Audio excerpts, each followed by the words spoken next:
క్షమించినట్లుగా స్తోత్రించెదము.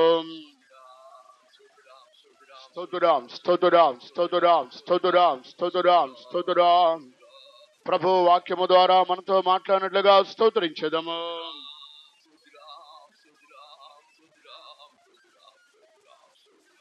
దేవుని వాక్యం చదువుకుందాం. దేవుని వచనத்தை వాసిపోం. మత్తయి సువార్త 7వ అధ్యాయము 9వ వాక్యం నుండి చదువుకుందాం. మత్తయి సువిశేషం 7వ అధ్యాయం 9వ వచనத்திலிருந்து వాసిపోం.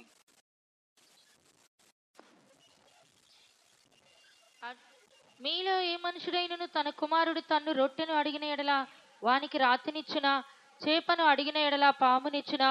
మీరు చెడ్డవారై ఉండియు మీ పిల్లలకు మంచి ఇవ్వలని ఎరిగి ఉండగా పరలోకమందున్న మీ తండ్రి తన్ను అడుగువారికి అంతకంటే ఎంతో నిశ్చయముగా మంచి ఇవ్వలనిచ్చును.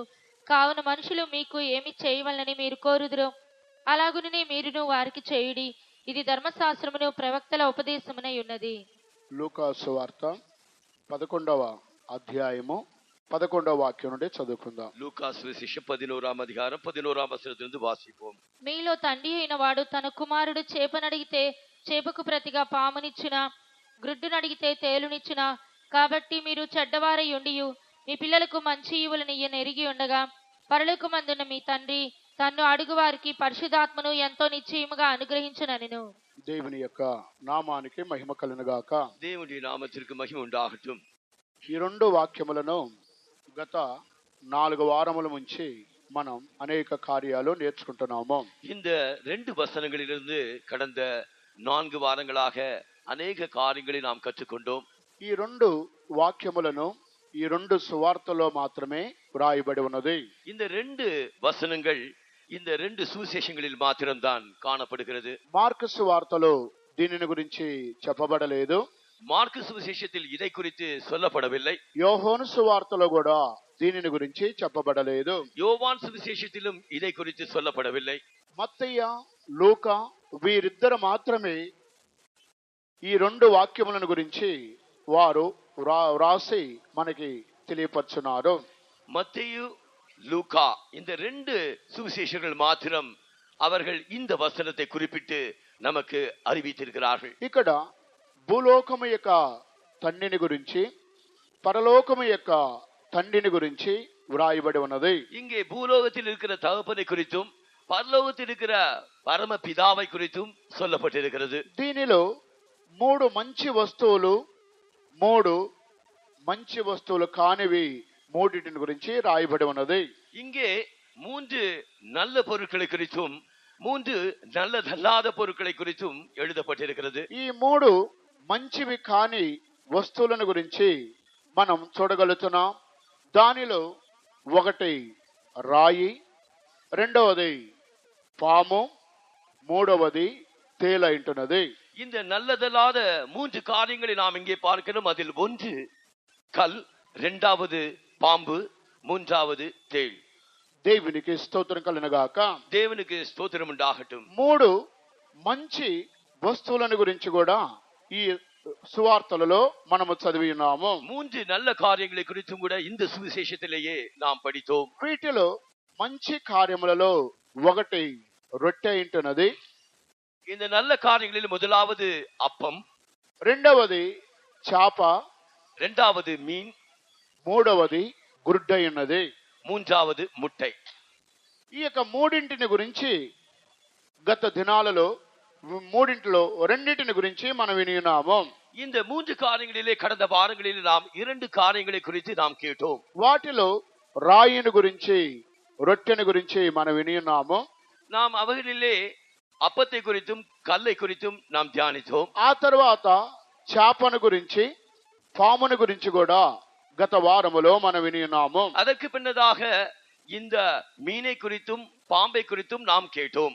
ఈ ఉదయకాల సమయంలో తేలుని గురించి గుడ్డుని గురించి కూడా దేవుని యొక్క వాక్య భాగములోనికి మనం వెళ్ళినట్లయితే இந்த காலை வேளையிலும் நாம் இந்த வசனத்தில் இருக்கிற இந்த தேளை குறித்தும் இந்த முட்டையை குறித்தும் நாம் தேவனுடைய வசனங்களை ஆராயும் போது తేలుని గురించి అనేక వాక్యములు పరిశుద్ధ గ్రంథములో మనము చూడగలుగుతున్నాము. இந்த தேளை குறித்து தேவனுடைய வேதாகமத்திலே అనేக వచనங்களை நாம் பார்க்க கூடும். ఆ తర్వాత గుడ్డును గురించి కూడా మరికొన్ని యొక్క వాక్యములు రాయబడి ఉన్నవి.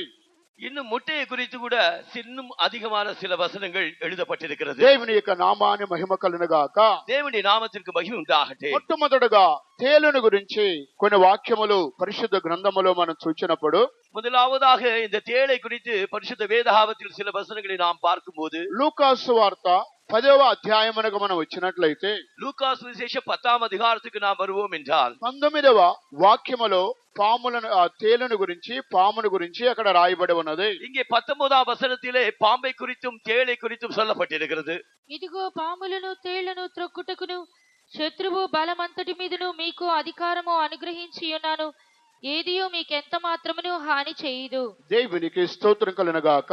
தேவனுக்கு ஸ்தோத்திரம் உண்டாகட்டும். ప్రభువైన యేసుక్రీస్తు ఈ భూమి మీద జీవించిన దినములలో తన యొక్క జనులకు ఆయన ఒక అధికారమును అనుగ్రహించి ఉన్నారు. கர்த்தராகிய இயேசு கிறிஸ்து இந்த பூமியில ஜீவிக்கும் போது அவர் தம்முடைய ஜனங்களுக்கு சில அதிகாரங்களை கொடுத்தார். ఆయన శిష్యులకి అధికారమును దేవుడు అనుగ్రహించి ఉన్నారు. அவர் தம்முடைய சீஷர்களுக்கு அதிகாரத்தை தேவன் தந்தார். ఇదిగో పాములను తేళ్లను త్రొక్కుటకును శత్రు బలమంతటి మీదను మీకు నేను అధికారము అనుగ్రహించి ఉన్నాను. இதோ சர்ப்பங்களையும் தேள்களையும் மிதிக்கவும் சத்துருடைய சகல வல்லமைகளையும் நொறுக்கவும் உங்களுக்கு அதிகாரம் கொடுக்கிறேன். ఏదియు మీకెంత మాత్రమును హాని చేయదు.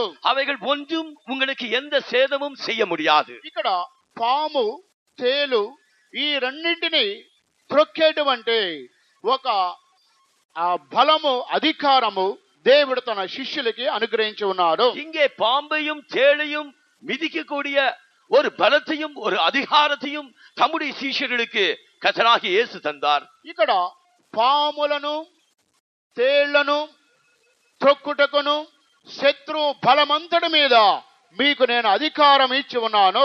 இதோ சர்ப்பங்களையும் தேள்களையும் மிதிக்கவும் சத்துருவின் சகல வல்லமைகளை மேற்கொள்ளவும் நான் உங்களுக்கு அதிகாரம் தருகிறேன். అప్పుడు ఈ వాక్యం ప్రకారంగా తేలు అనగా ఒక శత్రువు అని అర్థము. இந்த வசனத்தின்படி இந்த தேள் என்றால் அவன் ஒரு சத்துரு. తేలు మానవుడికి ఒక శత్రువుగా కనబడుతున్నది. இந்த தேள் மனுஷனுக்கு ஒரு சத்துருவாகத்தான் காணப்படுகிறது. అదే సమయంలో ఆ తేలు ఒక బలమైనటువంటి ఒక జీవిగా కనబడుతున్నది. அதே நேரத்தில் இந்த தேளானது ஒரு மிகவும் பலமுள்ள ஒரு ஜீவராசியாக காணப்படுகிறது. ఈ యొక్క శత్రువుగా బలమైన జీవిగా కనబడుతున్న ఈ తేలును త్రొక్కడానికి దేవుడు ఒక అధికారమును తన శిష్యులకి తన జనులకి ఆయన అనుగ్రహింపబోతున్నారు. இந்த தேள் என்கிற பலமுள்ள ஒரு சத்துருவை மிதிப்பதற்கு அதிகாரத்தை தம்முடைய சீஷர்களுக்கு தேவன் தரப்போகிறார். ఈ శత్రువును జయించేటువంటి ఒక అధికారం దేవుడు తన జనులకి అనుగ్రహించి ఉన్నారు. இந்த தேள் என்கிற சத்துருக்களை அழிக்கும்படியான அதிகாரத்தை தம்முடைய ஜனங்களுக்கு தேவன் கொடுத்திருக்கிறார். ఇది పరిశుద్ధాత్మ యొక్క అభిషేకము ద్వారా దేవుని యొక్క వాక్యము ద్వారా దేవుని యొక్క జనులు ఈ శత్రువుగా పిలువబడుతున్న తేలును త్రొక్కే అధికారము దేవుడిచ్చాడు. பரிசுத்தாவின் அபிஷேகத்தின் மூலமாகவும் தேவனுடைய வசனத்தின் மூலமாகவும் இந்த தேள் என்கிற பலமுள்ள சத்துருக்களை மிதிக்கும்படியான அதிகாரத்தை தம்முடைய ஜனங்களுக்கு தேவன் தந்திருக்கிறார். ఇది అక్షరానుసారమైన తేలు మాత్రమే కాదు, இது எழுத்தின்படி உள்ள ஒரு தேள் மாத்திரம் அல்ல. శత్రువు యొక్క బలమును అణిచివేసే ఒక శక్తి దేవుడు తన జనులకు అనుగ్రహింపబోతున్నాడు. சத்துருடைய வல்லமையை மேற்கொள்ளும்படியான அதிகாரத்தை தம்முடைய ஜனங்களுக்கு தேவன் தரப்போகிறார். నీ ఆత్మీయ జీవితమునకు విరోధముగా పోరాడుతున్న ఏ శత్రువునైనా సరే జయించే అధికారం దేవునికి ఇచ్చున్నారు.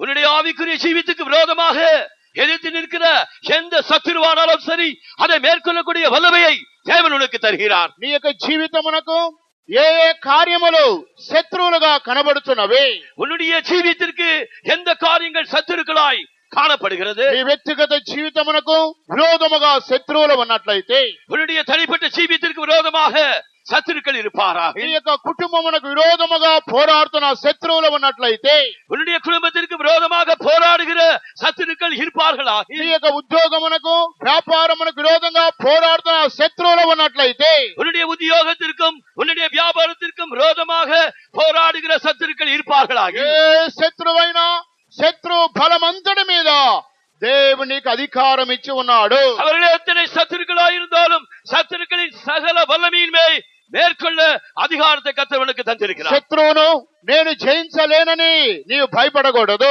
இதோ சத்துருக்களை என்னால் ஜெயிக்க முடியாது என்று நீ பயப்பட வேண்டாம். శత్రువు పైన ఏ విధంగా నేను జయం పొందాలని నీవు కలవరపడకూడదు. சத்துருக்களுக்கு முன்பாக நான் எவ்விதமாக ஜெயம் பெறுவது என்று நீ கலங்க வேண்டாம். ఏ శత్రువైనా సరే శత్రువును జయించే ఒక అధికారం దేవునికి అనుగ్రహించి ఉన్నారు. உனக்கு எந்த சத்துருவா இருந்தாலும் சரி அந்த சத்துருவை ஜெயிக்கிற ஒரு அதிகாரத்தை தேவன் உனக்கு தந்திருக்கிறார். ఈ యొక్క అధికారము యేసు తన జనులకు మాత్రమే అనుగ్రహించి ఉన్నారు. இந்த அதிகாரத்தை கர்த்தராகிய இயேசு தம்முடைய ஜனங்களுக்கு மாத்திரமே கொடுத்திருக்கிறார். అయితే అనేక మంది ఆ శత్రువును జయించే బలమును వారు పొందలేని వారుగా కనబడుతున్నారు. தேவ ஜனங்களுக்குள்ளே அந்த சத்துருக்களை மேற்கொள்கிற அதிகாரத்தை பெறாதவர்களாய் சிலர் காணப்படுகிறார்கள். శత్రువులను జయించవలసిన దేవుని బిడలు శత్రువు చేతులు చిక్కిపోతున్నారు. இந்த சத்துருக்களை ஜெயிக்க வேண்டிய தேவனுடைய பிள்ளைகள் சத்துருக்களுடைய கைகளிலே சிக்கிக் கொள்கிறார். చిన్న చిన్న కార్యాలు కూడా వారు చిక్కిపోతున్నారు. அவர்கள் சின்ன சின்ன காரியங்களுக்குள்ள அவர்கள் சிக்கிண்டு போகிறார்கள். కానీ దేవుని యొక్క వాక్యము వారి పట్ల నెరవేరడం లేదు. ஆகையால் தேவனுடைய வசனம் அவருடைய ஜீவியத்திலே நிறைவேற்றப்படவில்லை. పాములను తేళ్లను త్రొక్కి శత్రు బలమంతటి మీద మీకు అధికారం ఇచ్చాను, అది మీకు ఏ హాని చేయదు. பாம்புகளையும் தேள்களையும் சத்துருவின் சகல வல்லமைகளை மேற்கொள்கிற அதிகாரத்தை நான் உங்களுக்கு கொடுத்திருக்கிறேன். அவைகள் உங்களுக்கு ஒன்றும் செய்ய முடியாது. కానీ విశ్వాసముతో నమ్మిన వారి వలన ఈ సూచక్రియలు జరిగినని మార్కు సువార్తలో చూడగలుగుతున్నాము. விசுவாசிக்கிறவனால் இந்த அடையாளங்கள் நடக்கும் என்று மார்க்கு சுவிசேஷத்தில் எழுதப்பட்டிருக்கிறது. మార్కు సువార్త 16వ అధ్యాయమునకు రండి. మార్కు సువిశేషం 16వ అధ్యాయం 17వ వాక్యం 17వ వచనం. నమ్మిన వారి వలన ఈ సూచక క్రియలు కనబడును. ఏవనగా నా నామమున దయ్యములను వెళ్ళగొట్టుదురు, క్రొత్త భాషలు మాటలాడుదురు, పాములను ఎత్తి పట్టుకొందురు, మరణకరమైనది ఏది త్రాగినను అది వారికి హాని చేయదు, రోగుల మీద చేతులుంచినప్పుడు వారు స్వస్థత నొందుదురని వారితో చెప్పెను. దేవునికి స్తోత్రం కలుగుగాక.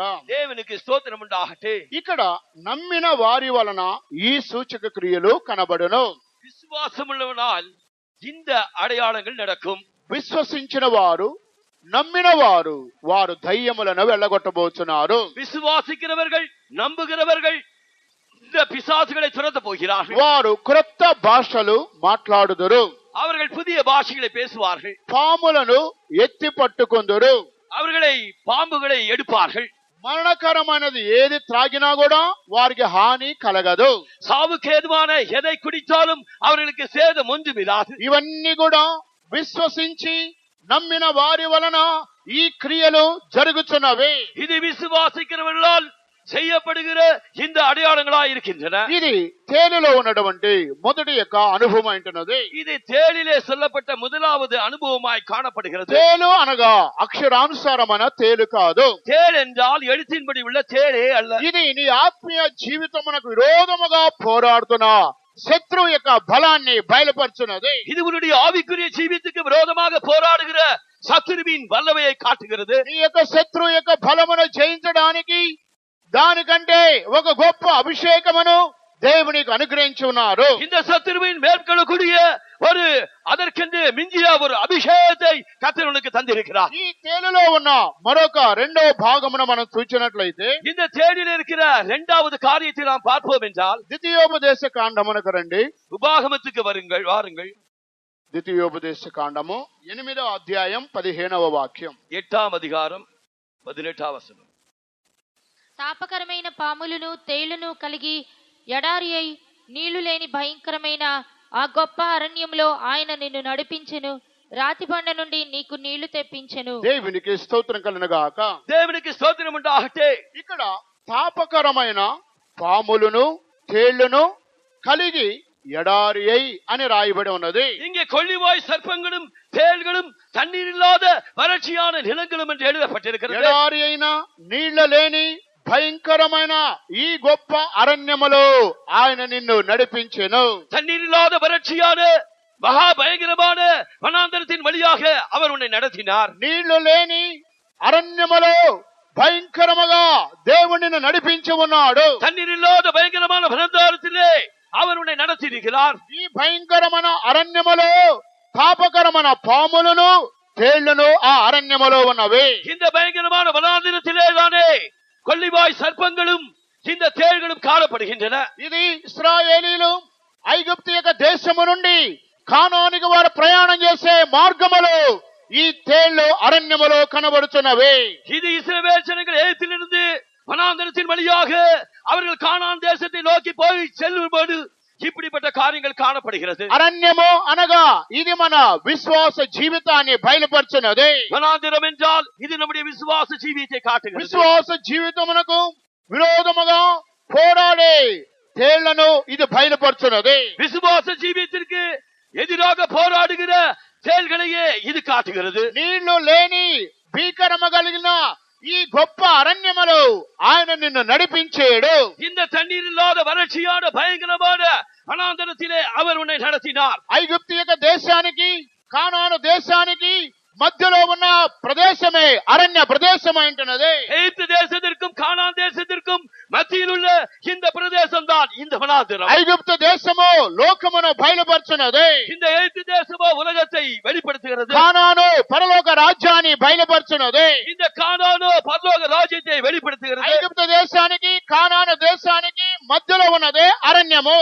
எகிப்து தேசத்திற்கும் கானான் தேசத்திற்கும் நடுவில் இருப்பதுதான் இந்த வனாந்தரம். లోకానికి పరలోకానికి మధ్యలో ఉన్నదే అరణ్యము. இந்த உலகத்திற்கும் பரலோகத்திற்கும் நடுவில் இருப்பதுதான் இந்த வனாந்தரம். ఈ యొక్క అరణ్యమే విశ్వాస జీవితం అంటున్నది. இந்த வனாந்தரம் தான் விசுவாச ஜீவியம். ఈ లోకానికి పరలోకానికి మధ్యలో మనము జీవించే జీవితమే విశ్వాస జీవితము. இந்த உலகத்திற்கும் பரலோகத்திற்கும் மத்தியிலே நாம் ஜீவிக்கிற இந்த ஜீவியம் தான் விசுவாச ஜீவியம். ఈ విశ్వాస జీవితములో పాములు తేళ్లనేవి ఉంటున్నవి. இந்த விசுவாச ஜீவியத்தில் நமக்கு பாம்புகளும் தேள்களும் உண்டு. కనుక విశ్వాస జీవితములో ఆ తేళ్లు అనేవి ఈ అరణ్యములో ఎన్నో సందర్భాలు మనం ఎదుర్కోవాలి. இந்த விசுவாச ஜீவியத்திலே இந்த வனாந்தரத்தில் தானே இப்படிப்பட்ட தேள்களை எத்தனையோ நாம் சந்திக்க வேண்டும். కనుక మన ఆత్మీయ జీవితములో విశ్వాసములో మనం పరలోకానికి ప్రయాణం చేసేటప్పుడు நாம் நம்முடைய ஆவிக்குரிய ஜீவியத்திலே விசுவாசத்தோடு பரலோகத்திற்கு முன்பாட்டு போகும்போது ఈ ప్రయాణం చేసే మన మార్గ మధ్యములో దేవుడు మనం నడిపిస్తున్నాడు. இந்த வனாந்தரத்தின் வழியாக தான் தேவன் நம்மை நடத்துகிறார். దేవుడు మనం నడిపించి ఈ మార్గములో అనేకమైన తేళ్లు ఉంటున్నవి. தேவன் நடத்துகிற இந்த பாதையில் தானே అనేక தேள்கள் நமக்கு எதிராக உண்டு. ఆ తేళ్లన్నిటినీ మనం జయించుకుంటూనే వెళ్ళిపోవాలి. அந்த தேள்களை எல்லாம் நாம் செய்து கொண்டே போக ఆ வேண்டும். తేళ్లనగా శత్రు బలాన్ని బయలుపరుచున్నది. அந்த தேள்கள் சத்துருக்களின் வல்லமையை தான் காட்டுகிறது. ఆ తేలు అనగా శత్రువు అని మనం విన్నాము. அந்த தேள்கள் என்றால் சத்துருக்கள் என்று கேட்டோம். ఆ శత్రువులన్నిటిని మనం జయించుకుంటూ వెళ్ళిపోవాలి. அந்த சத்துருக்கள் எல்லாம் செய்து கொண்டே முன்போட்டு போக ఆ வேண்டும். శత్రువులు ఏమంటున్నవి? அந்த சத்துருக்கள் யாரா இருக்கிறார்கள்? ఒకటి లోకం అనే ఒక శత్రువును మనం జయించాలి. ஒன்று உலகமாகிய சத்துருவை நாம் ஜெயிக்க வேண்டும். లోకం అనేది మనకు ఒక శత్రువుగా కనబడుతున్నది. உலகம் நமக்கு ஒரு சத்துருவாகத்தான் காணப்படுகிறது. యాకోబు పత్రిక 4వ అధ్యాయం 4వ వాక్యానికి వచ్చినట్లయితే யாக்கோபு நிருபம் 4ஆம் அதிகாரம் 4ஆம் வசனத்துக்கு வருவோம். లోకము మీకు ఒక శత్రువుగా ఉంటును. இந்த உலகம் உனக்கு ஒரு சத்துருவாய் இருக்கும். వ్యభిచారులారా, ఈ లోక స్నేహము దేవునితో వైరమని మీరెరుగురా. కాబట్టి ఎవడు ఈ లోకముతో స్నేహము చేయగోరునో వాడు దేవునికి శత్రువగును. அவர்கள் தேவனுக்கு பயங்கராய் ஆவார்கள். లోకము మనకు ఒక శత్రువుగా కనబడుతున్నది. இந்த உலகம் நமக்கு ஒரு சத்துருவாகத்தான் ఆ காணப்படுகிறது. లోకం అనే శత్రువును మనము జయించాలి. இந்த உலகம் என்கிற சத்துருவை நாம் ஜெயிக்க வேண்டும். రెండవది సాతాను అనే శత్రువును మనము జయించాలి. இரண்டாவது சாத்தான் என்கிற சத்துருவை நாம் ஜெயிக்க வேண்டும். మత్తయి సువార్త 13వ అధ్యాయం 39వ వాక్యానికి వచ్చినట్లయితే மத்தேயு சுவிசேஷம் 13ஆம் அதிகாரம் 39ஆம் வசனத்துக்கு வருவோம் என்றால் అక్కడ గోధుమలు గురుకుల గురించిన ఉపమానములు శత్రువాడు విత్తిన శత్రువు. அங்கே கோதுமை மணிகளின் மத்தியிலே களைங்களை விதைத்தவன் சத்துரு என்று எழுதப்பட்டிருக்கிறது. వాటిని విత్తిన శత్రువు అపవాది. అவைகளை విதைத்த శత్రు அவன் பிசாசு. అపవాది కూడా మనకు ఒక శత్రువు అంటున్నాడు. இந்த பிசாசானவன் நமக்கு ஒரு சத்துருவாகத்தான் இருக்கிறார். రెండోది మన శరీరమే మనకు ఒక శత్రువు. மூன்றாவதாக நம்முடைய சரீரமே நமக்கு சத்துரு. గలతీ 5:16-17కు వచ్చినట్లయితే గలాతీయుల 5వ అధ్యాయం 16-17 వచనத்துக்கு வருவோம் என்றால் శరీరము ఆత్మకు విరోధము, ఆత్మ శరీరమునకు విరోధము. இதோ ஆவி சரீரத்துக்கு மாம்சத்துக்கு விரோதமாகவும் மாம்சம் ஆவிக்கு விரோதமாகவும் போராடுகிறது. మన శరీరమే మనకు ఒక శత్రువుగా కనబడుతున్నది. நம்முடைய சரீரமே நமக்கு ஒரு சத்துருவாய் காணப்படுகிறது. అప్పుడు లోకం అనేది ఒక శత్రువు, அப்படியானால் உலகம் ஒரு சத்துரு, సాతాను ఒక శత్రువు, சாத்தான் ஒரு சத்துரு, మన శరీరము మనకు ఒక శత్రువు. நம்முடைய சரீரமே நமக்கு ஒரு சத்துரு. నాలుగోది మన ఇంటి వారే మనకు శత్రువులు. நான்காவதாக நம்முடைய வீட்டாரே நம்முடைய பகைஞர்கள். మత్తయి సువార్త 10వ అధ్యాయమునకు వచ్చినట్లయితే மத்தேயு சுவிசேஷம் 10ஆம் அதிகாரத்துக்கு வருவோம் என்றால் నీ ఇంటి వారే నీకు శత్రువులు. நம்முடைய வீட்டாரே நமக்கு சத்துருக்கள். 10 38 37 35 ఒక మనిషినికిని వాని తండ్రికిని కుమార్ 36 చదవండి. ఒకని మనిషిని ఇంటి వారే అతనికి శత్రువులగుదురు. ఒక మనిషిని ఇంటి వారే అతనికి శత్రువులగుదురు. ஒரு மனுஷனுக்கு சத்துருக்கள் அவன் வீட்டாரே. మన ఇంటి వారే మనకు శత్రువులు. நம்முடைய வீட்டாரே நமக்கு சத்துருக்கள். ఈ శత్రువులందరినీ అరణ్యములో మనము జయించాలి. இந்த சத்துருக்களை எல்லாம் நாம் வனாந்திரத்திலே ஜெயிக்க வேண்டும். ఐదవదిగా చూచినట్లయితే ஐந்தாவதாக பார்க்கும்போது వ్యాధి మనకు ఒక శత్రువుగా ఉంటుంది. வியாதி நமக்கு ஒரு சத்துருவா ఆ இருக்கிறது. వ్యాధి అనే శత్రువును కూడా జయించాలి. அந்த வியாதி என்கிற சத்துருவை நாம் ஜெயிக்க வேண்டும். ఆరవదిగా చూచినట్లయితే ஆறாவதாக பார்க்கும்போது మనలో కలిగే భయమే మనకు ఒక శత్రువు. நமக்குள்ளே காணப்படுகிற பயமே ஒரு சத்துரு. ఈ ఆరవ శత్రువును కూడా జయించాలి. இந்த ஆறாவது சத்துருவை நாம் ஜெயிக்க வேண்டும். ఏడవదిగా చూచినట్లయితే ஏழாவதாக பார்க்கும்போது మరణమే మనకు ఒక శత్రువుగా కనబడుతున్నది. மரணம் நமக்கு ஒரு சத்துருவாய் ఈ காணப்படுகிறது. 7 మరణములు భీకర అరణ్యము కలిగిన నీళ్లు లేని ఎడారిలో ఈ తేళ్లు కనబడుతున్నవి. இந்த தேள் என்கிற இந்த 7 சத்துருக்களும் இந்த தண்ணீர் இல்லாத வறட்சியான வனாந்தரத்திலே தான் காணப்படுகிறது. అందువలన పాములను తేళ్లన్నిటి మీద శత్రు బలమంతుడి మీద నేను మీకు అధికారం అనుగ్రహించి ఉన్నాను. ஆகியோர் தான் பாம்புகளையும் தேள்களையும் சத்துருவின் சகல வல்லமையை மேற்கொள்ளுகிற அதிகாரத்தை நான் உங்களுக்கு தருகிறேன். ఏ హాని మీకు చేయదు. அவைகள் உன்னை சேதப்படுத்த முடியாது. ఇది తేలులో ఉన్న రెండవ అనుభవం అంటున్నది. இது தேளிலே காணப்படுகிற இரண்டாம் அனுபவம். తేలులో ఉన్న మూడో అనుభవం చూచినట్లయితే தேளில் இருக்கிற மூன்றாம் அனுபவத்தை பார்ப்போம் என்றால் తేలులో కూడా విషం అనేది ఉంటుంది. இந்த தேளிலும் விஷம் உண்டு. తేలుకి తోకలో కొండెములో విషం అనేది ఉంటుంది. இங்கே தேளுக்கு அதனுடைய வாலிலே கொடுக்கிலே விஷம் உண்டு.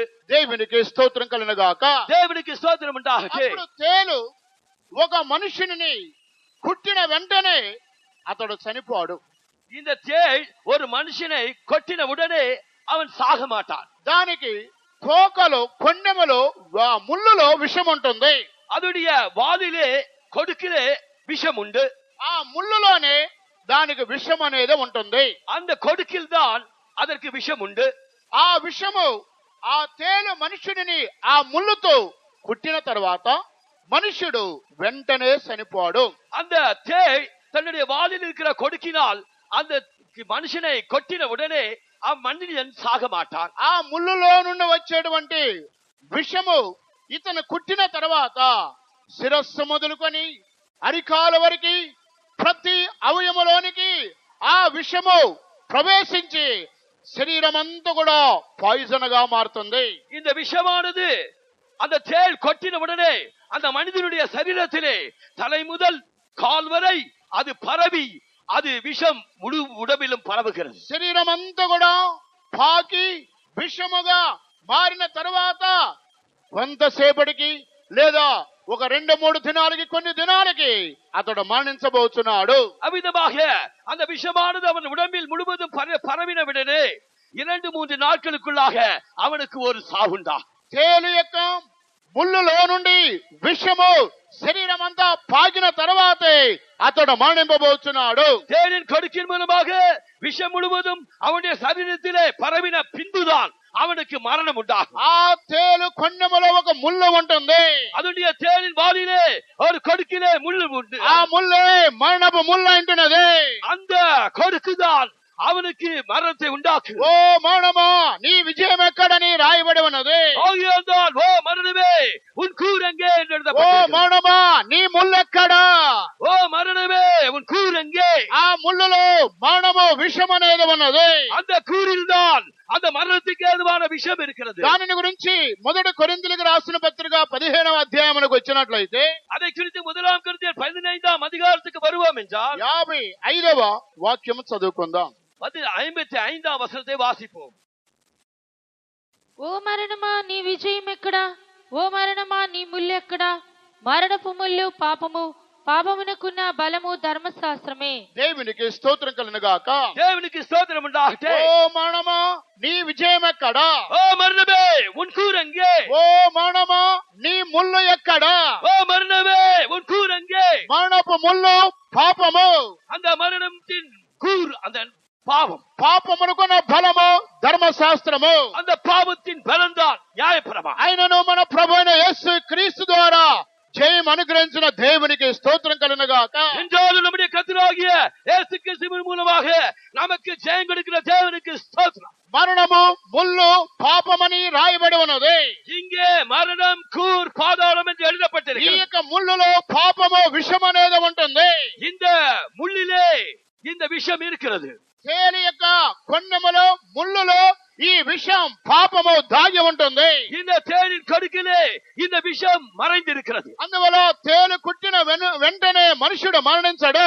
ஆகையால்தான் இந்த தேள் கொட்டின உடனே மனிதன் சாகா. ఆ యొక్క విషము శరీరం అంతా పాకిన తర్వాతే అతడు మరణింపబోతున్నాడు. அந்த விஷமானது முழுவடமிலும் பரவின பின்புதான் அவன் மரிப்பான். ఈ యొక్క మరణపు ముళ్ళనే పాపము మొదట మనుషుడైన ఆదాములో ప్రవేశించింది. இந்த மரணமாகிய இந்த கூர்தான் முதலாம் மனிதனாகிய ஆதாமுக்குள்ளே பிரவேசித்தது. ఈ యొక్క మరణపు ముళ్ళు అనే పాపము ఆదాములోనికి ప్రారంభములో ప్రవేశించింది. இந்த மரணத்தின் கூர் என்கிற பாவமே ஆதி மனிதனாகிய ஆதாமுக்குள் பிரவேசித்தது. ఆదాములో ప్రవేశించిన ఆ ముళ్ళనే మరణము పాపము సర్వలోకములో మనుషులందరికీ వ్యాపించి ఉన్నది. அவ்விதமாக ஆதாமுக்குள் பிரவேசித்த இந்த மரணத்தின் கூறாகிய பாவம் தான் முழு உலகத்தில் உள்ள மனிதருக்கும் వ్యాపించదు. రోమిలకు రాసిన పత్రిక 5వ అధ్యాయం 12వ వాక్యానికి వచ్చినట్లయితే ரோமர் 5ஆம் அதிகாரம் 12ஆம் வசனத்துக்கு வந்தார்.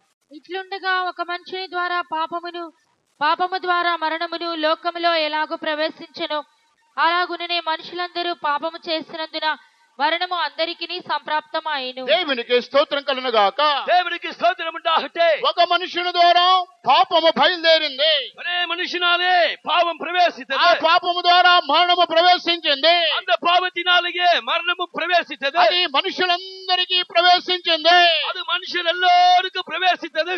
ఆదాము పాపం అనేది సర్వలోకములో ఉన్న మానవునికి అది ఒక విషము వలె ప్రాకినది. அந்த ஆதாமிலே காணப்பட்ட பாவமானது முழு உலகத்தில் உள்ள மனுஷருக்கும் விஷம் போல அது பரவிச்சு. సర్వలోకములో ఉన్న మనుషులందరికీ ఆ విషము వ్యాపించింది. சர்வலோகத்தில் உள்ள மனுஷர் எல்லோருக்கும் அந்த விஷம் பரவிச்சு.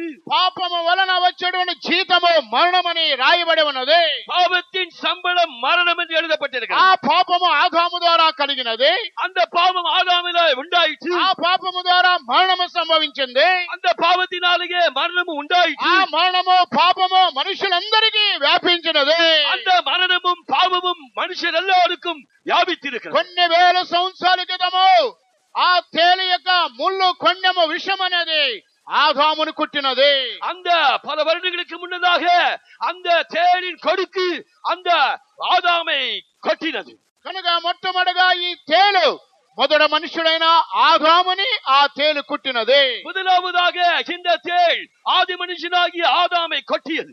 ఆదాము మొదలుకొని నేటి వరకు ప్రతి మనుషుడు పాపిగా మారి మరణమును అనుభవిస్తున్నాడు. ஆதாம் முதற்கொண்டு இன்று வரை ஒவ்வொரு மனிதனும் பாவத்துக்குள்ளாகி மரணத்தை சந்திக்கிறார். దేవునికి స్తోత్రం కలుగును గాక. தேவனுக்கு ஸ்தோத்திரம் உண்டாகட்டும். దీనినే యాకోబు భక్తుడు మొదటి అధ్యాయము 17వ వాక్యాన్ని కూడా వచ్చినట్లయితే இதை குறித்து யாக்கோபு நிருபம் 1ஆம் அதிகாரம் 17ஆம் வசனத்துக்கு வருவோம் என்றால் దురాశ గర్భము ధరించి పాపమును కనగా దురాశ గర్భము ధరించి పాపమును కనగా దురాశ గర్భము ధరించి పాపమును కనగా பின்பு இச்சையானது கற்பந்தெடுத்து பாவத்தை உண்டாது. 15వ వచనం 15ஆம் வசனம். దురాశ గర్భము ధరించి పాపమును కనగా దురాశ గర్భము ధరించి పాపమును కనగా இச்சையானது கற்பந்தெடுத்து பாவத்தை பிறப்பிக்கும். పాపము పరిపక్వమై మరణమును కనును. పాపము పరిపక్వమై మరణమును కనును. பாவம் பூரணமாகும் போது மரணத்தை ఈ பிறப்பிக்கும். యొక్క పాపము దురాశగా గర్భముగా ధరించి ఉన్నది. இந்த பாவமானது இச்சையாக அது கற்பம் தரித்திருக்கிறது. ప్రియమైన దేవుని యొక్క జనులారా, பிரியமான தேவனுடைய ஜனமே, ఈ యొక్క పాపము పరిపక్వమై మరణమునకు అంటున్నది. இந்த பாவம் பூர்ணமாகும் போதுதான் மரணம் சம்பவிக்கிறது. ఇది తేలులో ఉన్నటువంటి మూడవ అనుభవం అంటున్నది. இது தேனிலே காணப்படுகிற மூன்றாம் அனுபவம். మొట్టమొదటిగా తేలు శత్రు యొక్క బలాన్ని బయలుపరుచున్నది. முதலாவதாக தேள் சத்துருவின் பலத்தை காட்டுகிறது. రెండవదిగా అరణ్య ప్రయాణములో మన విశ్వాస జీవితములో ఈ శత్రువును మనము జయించాలి. இரண்டாவதாக வனாந்தரத்திலே வறட்சியான நிலத்திலே நாம் இந்த சத்துருவை எதிர்கொள்ள வேண்டும். మూడవదిగా ఈ తేలికి కొండెములో ముళ్ళులో విషం ఉంటుంది. இந்த தேளுக்கு மூன்றாவதாக அதனுடைய கொடுக்கிலே விஷம் உண்டு.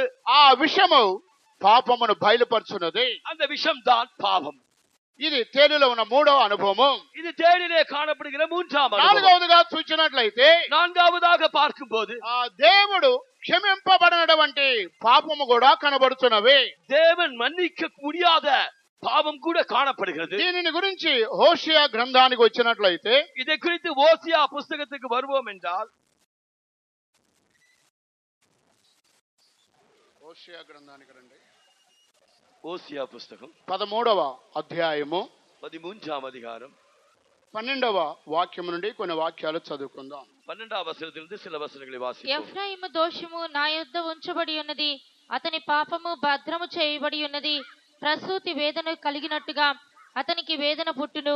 పిల్ల పుట్టు సమయమున బయటకు రాని శిశువైనట్టు అతడు బుద్ధి లేని వాడై వృద్ధికి రాడు. అయినను పాతాళ వశములో నుండి నేను వారిని విమోచింతును, మృత్యువు నుండి వారిని రక్షింతును. ఓ మరణమా నీ విజయం ఎక్కడా? ఓ మరణమా నీ ముల్లెక్కడా? పశ్చాత్తాపము నాకు పుట్టదు. దేవునికి స్తోత్రం కలుగును గాక. தேவனுக்கு ஸ்தோத்திரம் உண்டாகட்டும். ఇక్కడ కూడా ఒక ముళ్ళును గురించి మరణాన్ని గురించి ఇక్కడ చూడగలుగుతున్నాము. இங்கேயும் கூட ஒரு கூரை குறித்து ஒரு மரணத்தை குறித்து நாம் பார்க்கிறோம். మృత్యువు నుండి వారిని రక్షించును. இந்த மரணத்திலிருந்து நான் அவர்களை விடுவிப்பேன். ఓ మరణమా నీ విజయం ఎక్కడా? ఓ మరణమా నీ ముల్లెక్కడా? மரணமே உன் கூர் எங்கே, மரணமே உன் ஜெயம் எங்கே என்று எழுதப்பட்டிருக்கு. పశ్చాత్తాపము నాకు పుట్టనే పుట్టదు. மனமாறுதல் என் கண்களுக்கு மறைவாயிருக்கிறது. దీని యొక్క అర్థము 13వ వచనములో రాయబడి ఉన్నది.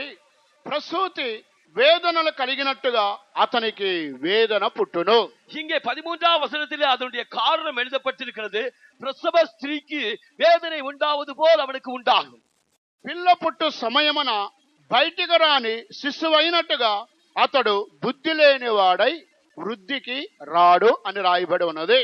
அவன் விவேகம் இல்லாதவனாய் இருக்கிறபடியால் அவன் பேறுகாலம் மட்டும் அவன் நிற்கவில்லை. కనుక ఇక్కడ చెప్పబడినటువంటి ఈ వేదన మరణము అనేది ప్రసవించే ఒక స్త్రీ యొక్క వేదనను పోల్చి ఇక్కడ చెప్పబడి ఉన్నది.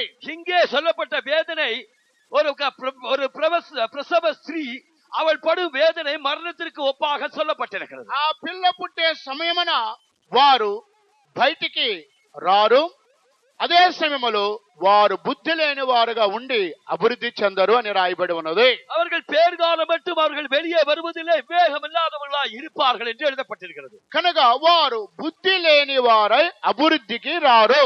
அவர்கள் புத்தி இல்லாதவர்களால் நிற்பதில்லை. ఆ వృద్ధికి రారు అనగా దీని యొక్క అర్థము ఇది ఆత్మీయ జీవితములో దేవుడు కూడా క్షమింపబడినటువంటి ఒక పాపాన్ని ఇది బయలుపరుచున్నది. அவ்விதமாக அவர்கள் நிற்பதில்லை என்றால் அவர்கள் ஆவிக்குரிய ஜீவித்திலே தேவன் கூட மன்னிக்க முடியாத பாவத்திலே விழுந்து கிடக்கிறார்கள் என்று அர்த்தம். ఈ యొక్క పాపము ఇది ఒక మానవ ముళ్ళుతో హోషియా ప్రవక్త ద్వారా దేవుడు పలుకుతున్నాడు. இந்த பாவத்தை மரணத்தின் கூர் என்று ஓசியா தீர்க்கதரிசியின் மூலமாக தேவன் ఈ வெளிப்படுத்துகிறார். యొక్క పాపమును వేదనను ఇది వృద్ధికి రాని ఈ వేదన చూసి దేవుడు కూడా పశ్చాత్తాపడడు అని రాయబడి ఉన్నది. இந்த பாவத்தின் இந்த வேதனையை குறித்து தேவன் கூட அதற்கு இறங்க முடியாது என்று నాకు எழுதப்பட்டிருக்கிறது. పశ్చాత్తాపము పుట్టదు எனக்கு மனமாறுதல் உண்டாகிறாது. అనగా దేవుడు క్షమింపబడనటువంటి ఒక పాపం అంటున్నది. அப்படியானால் தேவன் மன்னிக்க கூடாத பாவமா இருக்கிறது. ఇది తేలులో ఉన్నటువంటి 4వ అనుభవం అంటున్నది. இது தேளிலே காணப்படுகிற 4ஆம் அனுபவமாய் இருக்கிறது. ఐదవదిగా మనం చూచినట్లయితే ஐந்தாவதாக பார்க்கும்போது ప్రకటన గ్రంథం 9వ అధ్యాయంలో అక్కడ ఒక తేలుని గురించి రాయబడి ఉన్నది.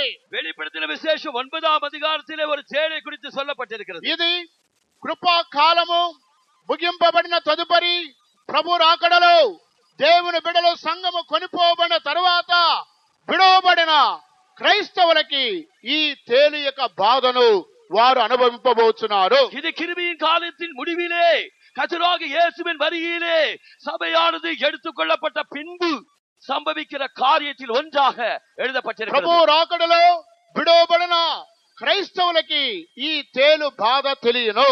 இந்த கர்த்தருடைய வருகையிலே கைவிடப்பட்ட சபைக்கு இந்த தேள் நன்றாக தெரியும். 9వ అధ్యాయము 5వ వాక్యం. 9ஆம் அதிகாரம் 5ஆம் வசனம். మరియు వారిని చంపుటకు అధికారం ఇయ్యబడలేదు గాని 5 నెలల వరకు బాధించుటకు వాటికి అధికారం ఇయ్యబడిను. వాటి వలన కలుగు బాధ తేలు మనిషిని కుట్టినప్పుడు ఉండు బాధ వలె ఉండును. దేవునికి స్తోత్రం కలుగుగాక. దేవునికి స్తోత్రం ఉండాగటే. ఇక్కడ తేలు మనిషిని కుట్టినప్పుడు ఉండే బాధ వలె ఉంటుంది. இங்கே தேளானது மனிதனை கொட்டும் போது உண்டாகும் வேதனையை போல் இருந்தது. ఈ తేలు కుట్టిన వెంటనే మనుషుడు చనిపోవడానికి వీలు లేదు. இந்த தேள் கொட்டின உடனே மனிதன் சாவதற்கு முடியாது. వారిని చంపడానికి ఈ తేలుకి అధికారము లేదు. அவர்களை கொல்லுவதற்கு இந்த தேளுக்கு அதிகாரமே இல்லை. ఆ తేలు కుట్టిన వెంటనే మనుషుడు చనిపోవడానికి వీలు లేదు. இந்த தேள் கொட்டின உடனே மனிதன் சாவதற்கு முடியாது. ఆ తేలు కుట్టిన తర్వాత ఆ మనుషుడు 5 నెలల వరకు బాధను అనుభవించాలి. இந்த தேள் கொட்டின பின்பு 5 மாதமளவும் அவன் வேதனையை அனுபவிக்க வேண்டும். ఆ వేదనను మనుషుడు అనుభవించి మరణిస్తే మంచిదని మరణాన్ని ఆ దినాలలో మనుషులు వెతుకుతున్నారు. அந்நாட்களிலே மனுஷர்கள் அந்த வேதனையை சகிக்க கூடாமல் மரணம் வந்தால் போதும் என்று காத்திருப்பார். వారు మరణమును ఎంత వెతికినప్పటికీ మరణము వారి యొద్ద నుండి పారిపోతున్నది. அவர்கள் எவ்வளவுதான் மரணத்தை தேடினாலும் மரணம் அவர்களை விட்டு ஓடி போகும். కనుక 5 నెలల వరకు ఆ తేలు కుట్టినప్పుడు వారు బాధను అనుభవిస్తున్నారు. அவர்கள் 5 மாதமளவும் அந்த தேள் கொட்டின பின்பு வேதனையை அனுபவிக்கிறார். ఈ తేలు ఎక్కడి నుంచి బయలుదేరుతుంది?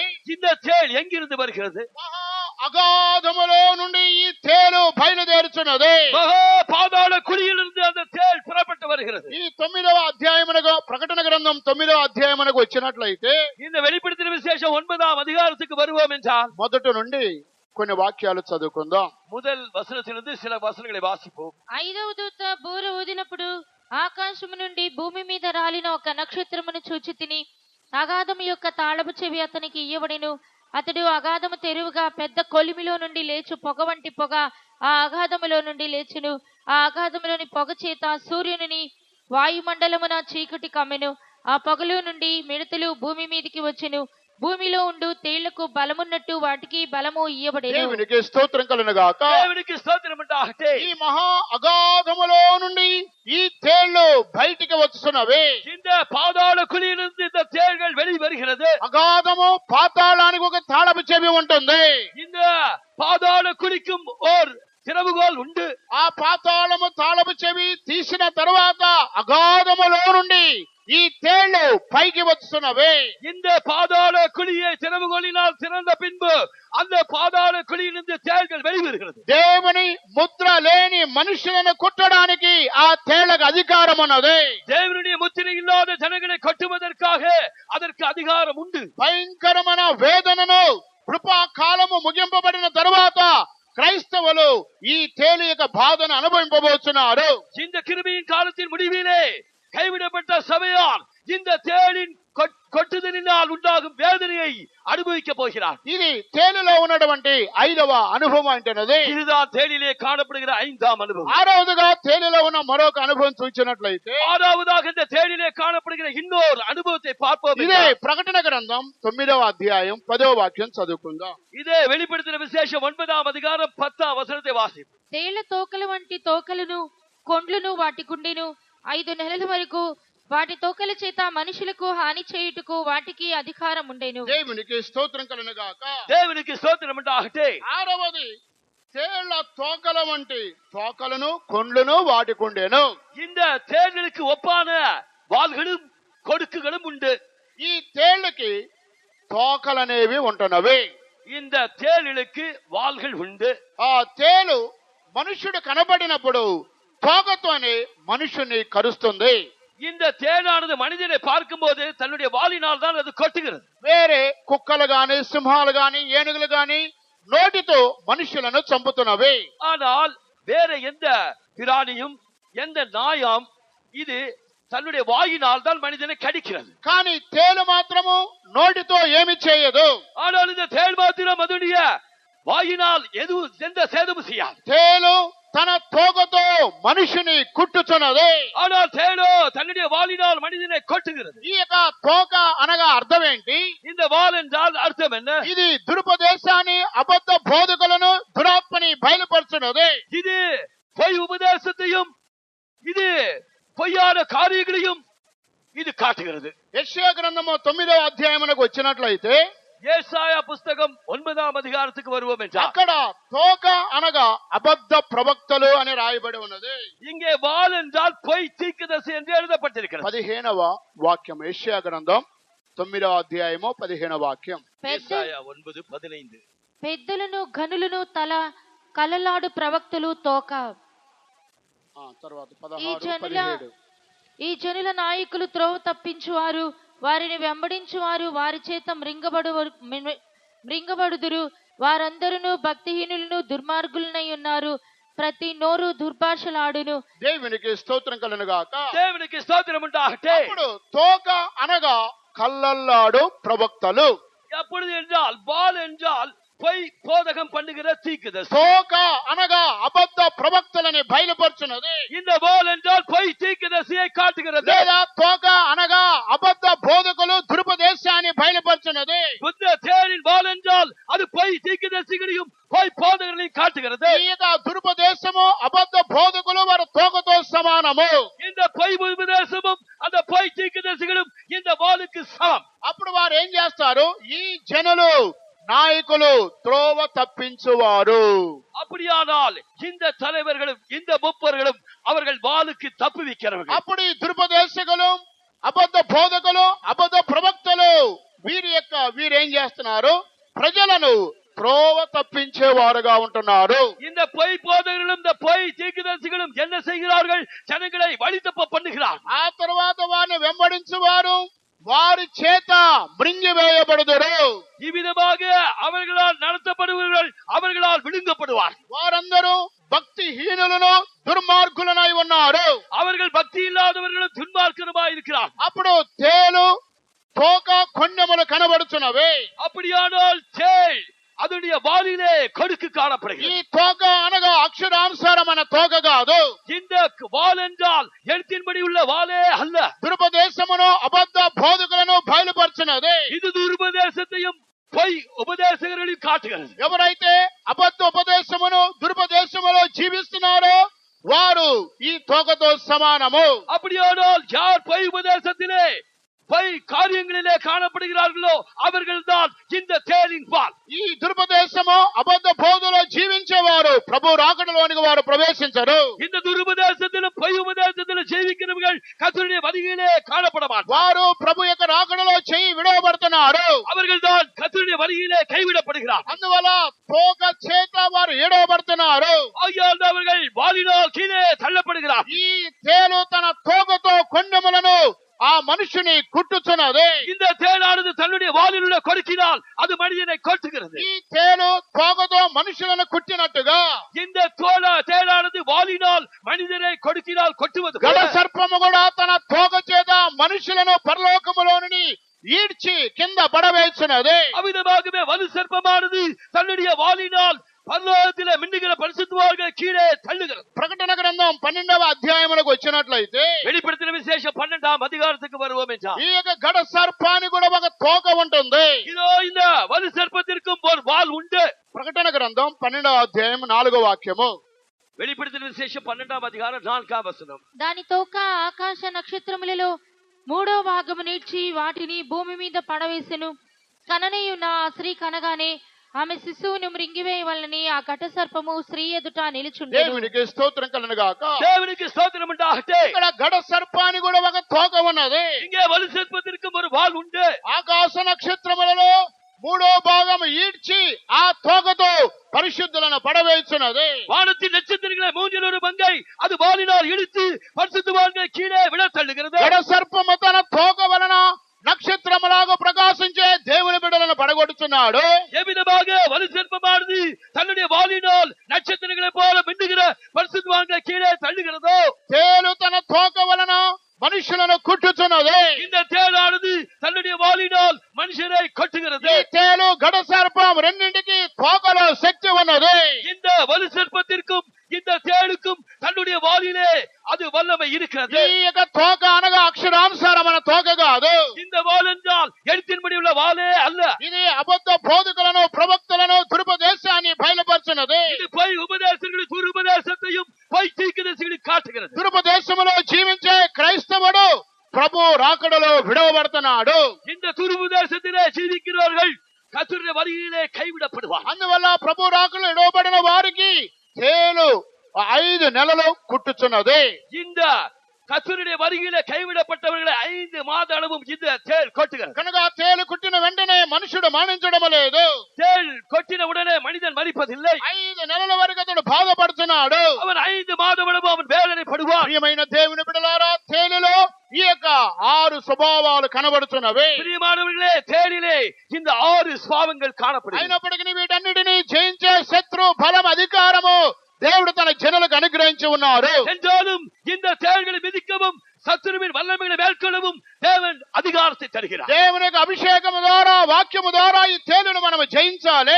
தேவனுடைய அபிஷேகத்தின் மூலமாக, தேவனுடைய வசனத்தின் மூலமாக இந்த தேள்களை நாம் ஜெயிக்க வேண்டும். దేవునికి స్తోత్రం కలుగును గాక. தேவனுக்கு ஸ்தோத்திரம் ఇవి உண்டாகட்டும். తేలులో ఉన్న అనుభవాలు అంటున్నవి. இது தேளிலே உள்ள ఆ அனுபவமாயிருக்கிறது. తర్వాత గుడ్డులో ఉన్నటువంటి అనుభవమును మనం చూసినట్లయితే இதற்கு பின்னதாக முட்டியிலே இருக்கிற அனுபவத்தை நாம் பார்ப்போம். లూకాసు వార్త 11వ అధ్యాయం 11వ వాక్యం మరలా మనం చదువుకుందాం. லூக்கா சுவிசேஷம் 11ஆம் அதிகாரம் 11ஆம் வசனம் மறுபடியும் வாசிப்போம். మీలో తండ్రి అయిన వాడు తన కుమారుడు చేపనడిగితే చేపకు ప్రతిగా పామునిచ్చునా, గ్రుడ్డునడిగితే తేలునిచ్చునా?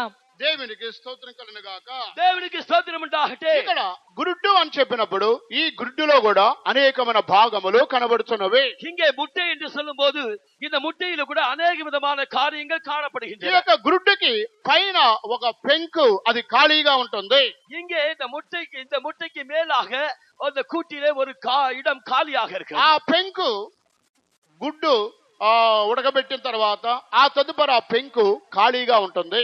இவ்விதமாக அந்த முட்டையானது கருவுற்ற பின்பு அதோடைய முட்டை தோடு வந்த பின்பு அதற்கிடையிலே ஒரு இடம் இருக்கிறது. దాని పై భాగము ఆ పెంకు ఖాళీగా ఉంటుంది. అది దేనిని బయలుపరుచున్నది? அந்த முட்டை தோடானது அது வெளியரங்கமாக பார்க்கும் போது வெறுமையாக இருக்கிறது. அது எதை காட்டுகிறது? అది ఖాళీ అనుభవం లేనట్లయితే మనమే రిక్తులుగా చేసుకునే అనుభవాన్ని బయలుపరుచున్నది. இந்த காலியான அனுபவம் அது வெறுமையான அனுபவத்தை நம்மை தாழ்த்தி கொள்கிற வெறுமைப்படுத்துகிற அனுபவத்தை காட்டுகிறது. యేసు క్రీస్తు శిలువ మరణము పొందినంతగా విధేయత చూపి తన్ను తాను రిక్తుడిగా చేసుకున్నాడు. கர்த்தராகிய இயேசு கிறிஸ்து தம்மை தாமே தாழ்த்தி சிலுவையின் மரணம் தம்மை தாமே வெறுமையாக்கினார். ఈ యొక్క గుడ్డు దాని పై భాగము ఆ పెంకు రిక్తత్వాన్ని ఖాళీగా ఉన్న అనుభవాన్ని బయలుపరుచున్నది. இந்த முட்டைக்கு மேலாக இருக்கிற இந்த தோடு அது இந்த காலியான ஒரு அனுபவத்தை காட்டுகிறது. రెండవదిగా ఈ గుడ్డులో ఉన్న అనుభవం చూచినట్లయితే இரண்டாவதாக இந்த முட்டையில் இருக்கிற அனுபவத்தை பார்க்கும் போது దానిలో ఒక తెల్ల సొన కనబడుతున్నది. அதிலே ஒரு வெண்மையான ஒரு சவ்வு காணப்படுகிறது. అది పరిశుద్ధతను బయలుపరుచున్నది. அது பரிசுத்தத்தை வெளிப்படுத்துகிறது. మూడవదిగా గుడ్డులో ఉన్న మూడో భాగము ఎల్లో కలర్ లో, పసుపు కలర్ లో మరొక సొన ఉంటుంది. இந்த மூன்றாவதாக இந்த முட்டையிலே மஞ்சள் நிறத்திலே ஒரு கரு காணப்படுகிறது. అది ఆత్మీయ జీవితంలో ఉన్న తీవ్రతను, ఆసక్తిని బయలుపరుచున్నది. இது ஆவிக்குரிய ஜீவிதத்தில் இருக்கிற வைராக்கியத்தை, ஆவிக்குரிய ஜீவிதத்தில் காணப்படுகிற ஜீவனை இது ఈ காட்டுகிறது. 3 అనుభవములు ఆ గుడ్డులో కనబడుతున్నవి. இந்த 3 அனுபவங்கள் இந்த முட்டையில் தான் காணப்படுகிறது. కనుక ఒకటి ఆ పెంకు బాహ్య ప్రపంచాన్ని లేదా మనలో ఉన్న రిక్తత్వాన్ని అది బయలుపరుచున్నది. அந்த தோடு அது நம்முடைய வெறுமையை, இந்த உலகத்திலே வெறுமையா இருக்கிறதை காட்டுகிறது. రెండవది ఆ తెల్ల సొన పరిశుద్ధతను బయలుపరుచున్నది. இரண்டாவதாக அந்த வெள்ளைக்கருவை பார்க்கும் போது அது பரிசுத்தத்தை காட்டுகிறது. మూడవది ఎల్లో కలర్ లో ఉన్న ఆ సొన అది ఆత్మయందు తీవ్రతని ఆసక్తిని బయలుపరుచున్నది. மூன்றாவதாக அந்த மஞ்சள் கரு ஆவிக்குரிய ஜீவிதத்தில் உள்ள நம்முடைய ముఖ్యమైన కార్యங்களே అది కాட்டுகிறது. ఆత్మీయ జీవితంలో ఆసక్తి కలిగి ఉండాలని పౌలు రోమా పత్రిక తెలియపరుస్తున్నాడు. நாம் ஆவியிலே நாம் பக்தி வைராக்கியமாக இருக்க வேண்டும் என்று ரோமர் சபைக்கு அப்போஸ்தலனாகிய பவுல் எழுதுகிறார். ఆత్మలో మనము వైరాగ్యము ఆసక్తి కలిగిన వారుగా జీవించాలి. நாம் ஆவியிலே நாம் வைராக்கியம் உள்ளவர்களாய் நாம் ஜீவிக்க வேண்டும். ఈ మూడు మాత్రం అనుభవాలు మాత్రమే కాకుండా இந்த மூன்று அனுபவங்கள் மாத்திரமே அல்லாமல் మరొకటి గురుడు అనగా నిరీక్షణకి సాదృశ్యముగా ఉన్నది. இன்னொரு அனுபவமாக இந்த முட்டை என்றால் அது நம்பிக்கைக்கு அடையாளமாக இருக்கிறது. నాలుగవది ఆ గుడ్డులో ఉన్న అనుభవం దేవుని యొక్క రాకడ గురించినటువంటి నిరీక్షణకు అది సాదృశ్యముగా ఉన్నది. நான்காவதாக இந்த முட்டையில் இருக்கிற ஒரு அனுபவத்தை பார்ப்போம் என்றால் அது தேவனுடைய வருகை குறித்த ஒரு நம்பிக்கை இருப்பதாக ఏ காட்டுகிறது. విధంగా అది దేవుని యొక్క రాకడ నిరీక్షణకి సాదృశ్యముగా ఉంటున్నది. இது எவ்விதமாக கர்த்தருடைய வருகைக்கு ஓர் அடையாளமாக இருக்கிறது. గురుడు అది ఒక జన్మ ఉంటున్నది. இந்த முட்டை என்பது அது ஒரு பிறப்பாக இருக்கிறது. ఆ జన్మ మాత్రమే కాకుండా గుడ్డులో నుండి మరొక కోడి పిల్ల బయటకు రావాలి. இப்பொழுது அந்த பிறப்பு மாத்திரமல்ல, இந்த முட்டையிலிருந்து இன்னொரு பிறப்பு உண்டாக வேண்டும். కోడిలో నుండి గుడ్డు వస్తుంది, అది ఒక జన్మ ఉంటున్నది. கோழியிலிருந்து முட்டை வருகிறது, அது ஒரு பிறப்பாக ఆ இருக்கிறது. గుడ్డులో నుండి ఒక పిల్ల బయటకు రావాలను, అదే దేవుని యొక్క రాకడ గురించిన నిరీక్షణకి సాదృశ్యముగా ఉన్నది. அந்த முட்டையிலிருந்து ஒரு குஞ்சு வெளிவர வேண்டும், அது இன்னொரு பிறப்பு, அதுதான் கர்த்தருடைய வருகைக்கு அடையாளமாக இருக்கிறது. దాని గురించి మత్తయి సువార్త 23వ అధ్యాయానికి వచ్చినట్లయితే அதை குறித்து மத்தேயு சுவிசேஷம் 23ஆம் அதிகாரத்துக்கு வருவோம். యెరూషలేమా యెరూషలేమా అని యేసు ప్రభు ఇశ్రాయేలు ప్రజలను పిలుస్తున్నాడు. எருசலேமே எருசலேமே என்று கர்த்தராகிய இயேசு இஸ்ரவேல் ஜனங்களை அழைக்கிறார். కోడి తన పిల్లలను తన రెక్కల చాటుకి దాచి అనేక మారులు పిలిచినప్పటికీ ఆ యొక్క పిల్లలు రెక్కల కిందకి రాలేని స్థితిలో ఉన్నారు. இதோ கோழி தன் குஞ்சுகளை சேர்த்துக் கொண்டு மனமாக அநேக முறை உங்களை கூவி அழைத்தேன் என்று அவர் சொல்லுகிறார். మత్తయి సువార్త 23వ అధ్యాయము 37. மத்தேயு சுவிசேஷம் 23ஆம் அதிகாரம் 37ஆம் వచనం. యెరూషలేమా యెరూషలేమా, ప్రవక్తలను చంపుచును నీ యొద్దకు పంపబడిన వారిని రాళ్లతో కొట్టుచును ఉండుదానా? కోడి తన పిల్లలను రెక్కల క్రిందికి ఎలాగూ చేర్చుకొనును, అలాగే నేనును నీ పిల్లలను ఎన్నో మారులు చేర్చుకొనవలెనని యుంటిని గాని మీరు వెళ్ళకపోతిరి. దేవునికి స్తోత్రం కలుగును గాక. தேவனுக்கு ஸ்தோத்திரம் உண்டாகட்டும். యెరూషలేమా యెరూషలేమా, ప్రవక్తలను చంపుచు నీ యొద్దకు పంపబడిన వారిని రాళ్లతో కొట్టుచును ఉండుదానా అని ప్రభు పిలుచున్నాడు. எருசலேமே எருசலேமே, தீர்க்கதரிசிகளை கொலை செய்து உன்னிடத்தில் அனுப்பப்பட்டவர்களை கொலை செய்கிறவளே என்று அவர் சொல்லுகிறார். కోడి తన పిల్లలను రెక్కల కిందకి ఎలాగో చేర్చుకొనను, అలాగే నేనును నీ పిల్లలను ఎన్నో మార్లు చేర్చుకునవలనని ఉంటిని గాని మీరు వల్లకపోతిరి. கோழி தன் குஞ்சுகளை தன்னுடைய சட்டையின் கீழே சேர்த்துக் கொள்ள விடமாக எத்தனையோ முறை நான் உங்களை சேர்த்துக் கொள்ள மனதாயிருந்தேன், உங்களுக்கோ மனதில்லாமல் ఇక్కడ போயிற்று. కోడి అనగా ప్రభువైన యేసు క్రీస్తుని బయలుపరుచున్నది. இங்கே இந்த கோழி என்பது கர்த்தராகிய இயேசு கிறிஸ்துவையே காட்டுகிறது. కోడి అపోస్తలులకు సాదృశ్యముగా ఉన్నది. இந்த கோழி அப்போஸ்தலருக்கு அடையாளமாக இருக்கிறது. కోడి గుడ్డు పెట్టిన తర్వాత యజమాని ఇంటిలోనే అది పిల్లలు చేయించున్నది. இங்கே இந்த கோழியானது முட்டைகளை போட்ட பின் அந்த முட்டைகளை எஜமானுடைய வீட்டிலே பொரிக்கிறது. కోడి యజమాని ఇంటిలోనే గుడ్డు పెడుతుంది. கோழி தன்னுடைய எஜமானுடைய வீட்டிலே அது முட்டையிடுகிறது. కోడి దారిలోనో రోడ్డు మీద ఎక్కడో ఆ చెట్ల పొదలలో కోడి గుడ్లు పెట్టనే పెట్టదు. இந்த கோழியானது எங்கே வழியிலோ எங்கே புதரிலோ எங்கே மரத்திலோ அது தன்னுடைய முட்டைகளை போடுவதல்ல. కోడి తన యజమాని ఇంటిలోనే గుడ్డు పెడుతుంది. கோழியானது தன்னுடைய எஜமானுடைய வீட்டிலேயே முட்டையிடுகிறது. అందువల్ల కోడి ప్రభువైన యేసు క్రీస్తుకి సాదృశ్యముగా ఉన్నది. இந்த கோழி கர்த்தராகிய இயேசு கிறிஸ்துவுக்கு அடையாளமாக இருக்கிறது. తన పిల్లలు దేవుని యొక్క జనులైంటున్నారు. இந்த சனங்கிட்ட பிள்ளைகள் அந்த தேவனுடைய சனங்களாக இருக்கிறார். అందువల్ల కోడి తన పిల్లలను రెక్కల కింద ఎలాగో చేర్చుకొనను, అలాగే నేనును నీ పిల్లలను ఎన్నో మాలు చేర్చుకొనవలని నేను ఆశపెడుతున్నా గాని మీరు ఒప్పుకపోతిరి. கோழி தன் குஞ்சுகளை சேர்த்துக் கொள்ளும் வண்ணமாக நான் உங்களை சேர்த்துக் கொள்ள மனதாயிருந்தேன், உங்களுக்கோ மனதில்லாமல் போயிற்று. నీ పిల్లలను ఎన్నో సార్లు రెక్కల కిందకి చేర్చుకోవాలని ఆశపడ్డాను, కానీ నీవు ఒప్పుకొనకపోతివి. உன்னுடைய குஞ்சுகளை நான் என்னுடைய சட்டைகளிலே சேர்த்துக் கொள்ளும்படியாக கூவி அழைத்தேன், அவர்களுக்கோ மனதில்லாமல் போயிற்று. నీ పిల్లలు అనగా యెరూషలేము యొక్క ప్రజలను బయలుపరుచున్నది. உன்னுடைய குஞ்சுகள் என்றால் அது எருசலேமுடைய ஜனங்களை வெளிப்படுத்துகிறது. కోడి యేసు క్రీస్తుకు సాదృశ్యము. கோடி கர்த்தராகிய இயேசு கிறிஸ்துவுக்கு அடையாளம். నా పిల్లలు అది దేవునికి జనులై ఉంటున్నారు. என் பிள்ளைகள் என்றால் தேவ ஜனங்களை నా வெளிப்படுத்துகிறது. పిల్లలు అనగా నీవు నేనై ఉంటున్నాము. என்னுடைய ஜனங்கள் என்றால் நீயும் நாடும் தான் அவருடைய ஜனங்கள். ఆ తర్వాత నీ పిల్లలను ఎన్నో సార్లు చేర్చుకోవాలని నేను ఆశపడ్డాను, కానీ మీరు ఒప్పుకొనకపోతురే. உன்னுடைய பிள்ளைகளை நான் கூட்டி சேர்க்கும்படியாய் மனதாய் இருந்தேன், அவர்களுக்கோ மனதில்லாமல் போயிற்று. నీ పిల్లలు అనగా యెరూషలేము యొక్క జనాంగాన్ని బయలుపరచున్నది. உன் பிள்ளைகள் என்றால் அது எருசலேமின் ஜனங்களை காட்டுகிறது. యెరూషలేమా యెరూషలేమా అని ప్రభువు పిలుస్తున్నాడు. ஐயோ நான் எருசலேமே எருசலேமே என்று கர்த்தர் கூப்பிடுகிறார். ఎన్నో సార్లు నేను మిమ్మల్ని పిలిచాను, కానీ మీరు ఒప్పుకొనకపోతురే. இதோ நான் உங்களை சேர்த்துக் கொள்ள மனதாய் இருந்தேன், நீங்களோ மனதில்லாமல் போனீர்கள். దానినే మన భాషలో మనం చూసుకున్నట్లయితే அவைகளை நம்முடைய பாஷையிலே நாம் பார்ப்போம் என்றால், విశాఖపట్నమా పిల్లలారా రండి, నేను మిమ్మల్ని చేర్చుకోబోతున్నానని ప్రభు పిలిచినప్పటికీ விசாகப்பட்டமே விசாகப்பட்டமே என்னுடைய பிள்ளைகளை வாருங்கள் நான் சேர்த்துக் கொள்வேன் என்று கர்த்தர் அழைத்தார். అనేక మంది నేను మిమ్మల్ని ఎన్నో మాటలు పిలిచాను, గాని మీరు వల్లకపోతిరి. பரலோகத்தின் தேவனே எத்தனையோ முறை உங்களை அழைத்தாலும் உங்களுக்கு மனதில்லாமல் போயிற்று. నేను మిమ్మల్ని ఎన్నో మాటలు నాతో చేర్చుకోవడానికి పిలిచాను, గాని మీరు ఒప్పుకొనకపోతిరి. உங்களை நான் எத்தனையோ முறையோ கூட்டி சேர்த்துக் கொள்ளும் வண்ணமாக உங்களை அழைத்தேன், உங்களுக்கோ மனதில்லாமல் போயிற்று. అనగా ప్రతి వారము ఈ కార్యమును బోధిస్తూనే ఉంటున్నాము. ஒவ்வொரு வாரம் இந்த காரியங்களை போதித்துக் கொண்டே ఆ இருக்கிறோம். కార్యం ఏంటి? அந்த காரியம் என்ன? దయచేసి ప్లేట్లు కడగాలి, தயவுசெய்து பிளேட்டுகளை விளக்க வேண்டும், హాలు కడగాలి. ஆளை கழுவ வேண்டும். అందరూ భోజనం చేసి వెళ్ళిపోతున్నారే, కానీ పని చేసే వాళ్ళు ఎవరు ఉండడం లేదు. எல்லாரும் போஜனம் செய்து போகிறார்களே ஒழிய வேலை செய்கிறவர்கள் இல்லை. ప్రతి వారం ఏ విధంగా యెరూషలేమా యెరూషలేమని యేసు ప్రభు యెరూషలేము బిడ్డలను పిలిచాడు. ஒவ்வொரு வாரமும் எருசலேமே எருசலேமே என்று எருசலேமின் ஜனங்களை எவ்விதமாக கர்த்தர் அழைத்தாரோ, నా రెక్కల కింద చేర్చుకోవాలని ఎన్నోసార్లు పలుమారు నేను పిలిచాను, గాని మీరు రానొల్లకపోతిరి. உன்னை கூட்டி சேர்த்துக் கொள்ளும் வண்ணமாக எத்தனையோ முறை மனதாய் இருந்தேன், உங்களுக்கோ மனது இல்லாமல் போயிடுச்சு. దేవునికి స్తోత్రం కలుగును గాక.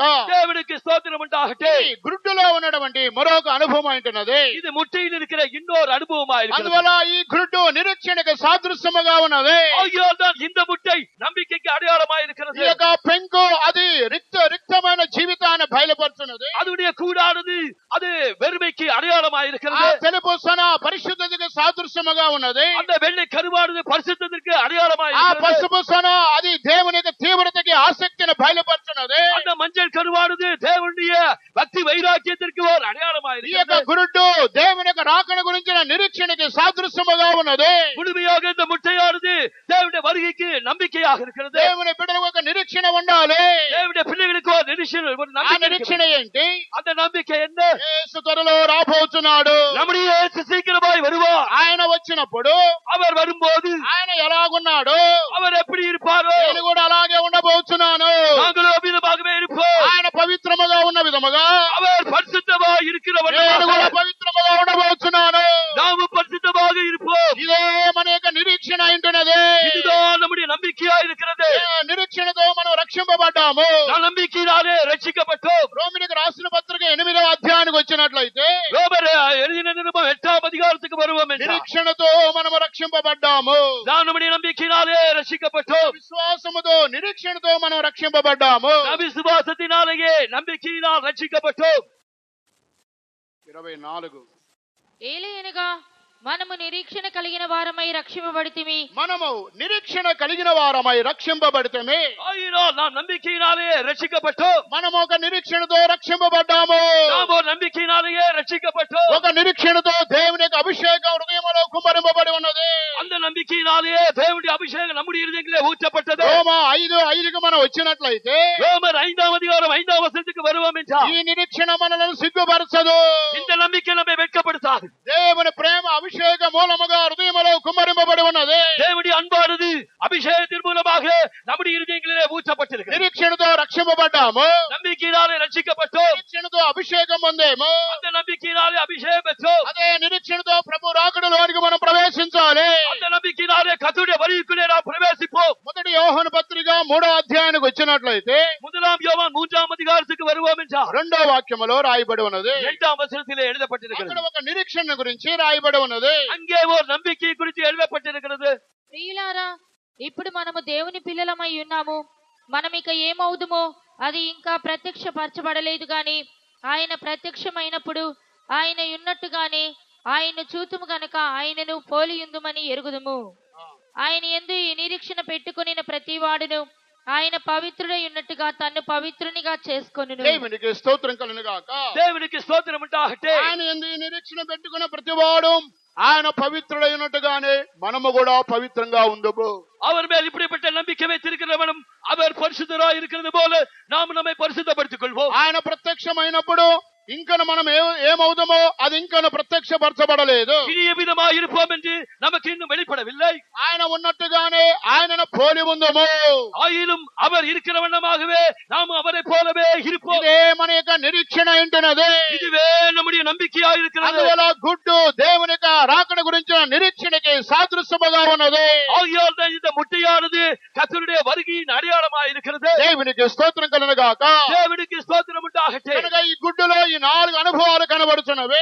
ஆகையால் இந்த முட்டையிலே இந்த 4 அனுபவங்கள் ఇది காணப்படுகிறது. మాత్రమే కాకుండా இவைகள் மாத்திரமல்ல, మరికొన్ని పక్షులను చూచినట్లయితే అవి గుడ్లు పెడతాయి కానీ పిల్లలను చేయవు. ஆனால் சில பட்சிகளை பார்க்கும்போது அவைகள் முட்டையிடும் என்றாலும் குஞ்சு பொரியாது. దీని యొక్క అర్థం ఏంటి? இதனுடைய அர்த்தம் என்ன? వాటి సంతానమును గురించి వాటి యొక్క జీవితమును గురించి అసలు అవి పట్టించుకోవు. அது தன்னுடைய சந்ததியை குறித்து தன்னுடைய ஜீவியத்திற்கு பின் உள்ள காரியங்களை குறித்து அது எவ்வளவேனும் அது அறிந்திரார். ఒక మాటలో చెప్పాలంటే వారు గుడికి వస్తారు, దేవుని రాకడ గురించిన నిరీక్షణ వారికి ఉండదు. ஒரே வார்த்தையில் சொல்ல வேண்டும் என்றால் அவர்கள் ஆலயத்துக்கு வருவார்கள், கர்த்தருடைய வருகையை அறியார்கள். కనుక కొన్ని పక్షులు కోడి గుడ్డులు పెట్టి పిల్లలను చేసేంత వరకు గుడ్డును విడిచిపెట్టదు. இந்த கோழியானது முட்டையிட்டு அந்த முட்டையிலிருந்து குஞ்சு வெளிவரும் வரை அதை விட்டு விடாது. అందువల్ల కోడి గుడ్డు అని చెప్పినప్పుడు దేవుని రాకడకు నిరీక్షణకి సాదృశ్యముగా ఉన్నది. ஆகையால் இந்த கோழியின் முட்டை என்று சொல்லும் போது கர்த்தருடைய வருகையின் நம்பிக்கைக்கு அடையாளமாயிருக்கு. కానీ కొన్ని కోళ్లు కొన్ని యొక్క పక్షులు గుడ్లు పెడతాయి గాని పిల్లలను చేయవు. ஆனால் சில பறவைகள் சில கோழிகள் அது முட்டையிடும் ஆனால் குஞ்சு பொரியாது. వాటి యొక్క గుడ్లను గురించి పిల్లల సంతానాన్ని గురించి అసలు పట్టింపు ఉండదు. அவைகளுடைய முட்டைகளை குறித்தும் அவைகளுடைய சந்ததியை குறித்தும் அவைகளுக்கு ஒரு உணர்விடாது. దీనిని గురించి యోబు గ్రంథానికి మీరు రండి. இதை குறித்து யோபு புத்தகத்துக்கு வாருங்கள். యోబు గ్రంథము 39వ అధ్యాయానికి రండి. 39ஆம் அதிகாரத்துக்கு வாருங்கள். 39 13వ వాక్యం. 13ஆம் வசனம். నిప్పుకోడి సంతోషము చేత రెక్కలను ఆడించును, రెక్కలను వెంట్రుకలను దానికున్నందున అది వాత్సల్యము కలదిగానున్నదా? లేదు సుమి, అది నేలను దాని గ్రుడ్లను పెట్టును, ధూళిలో వాటిని కాచును, దేని పాదమైన వాటిని త్రొక్కవచ్చునని అయినను, అడవి జంతువు వాటిని చితక త్రొక్కవచ్చునని అయినను అనుకొనకయే ఉన్నది. తన పిల్లలు తనవి కానట్టు వాటి ఎడల అది కాఠిన్యము చూపును, దాని కష్టము వ్యర్థమైనను దానికి చింత లేదు. దేవుడు దానిని తెలివిలేని దానిగా చేసెను, ఆయన దానికి వివేచన శక్తిని అనుగ్రహించి ఉండలేదు.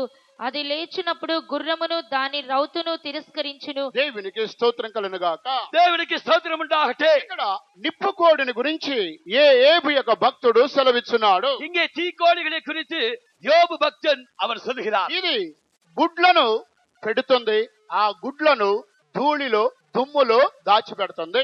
அது இந்த கோழியானது அது தன்னுடைய முட்டைகளை இடுகிறது என்றாலும் மணலிலே புதைத்து விடுகிறது.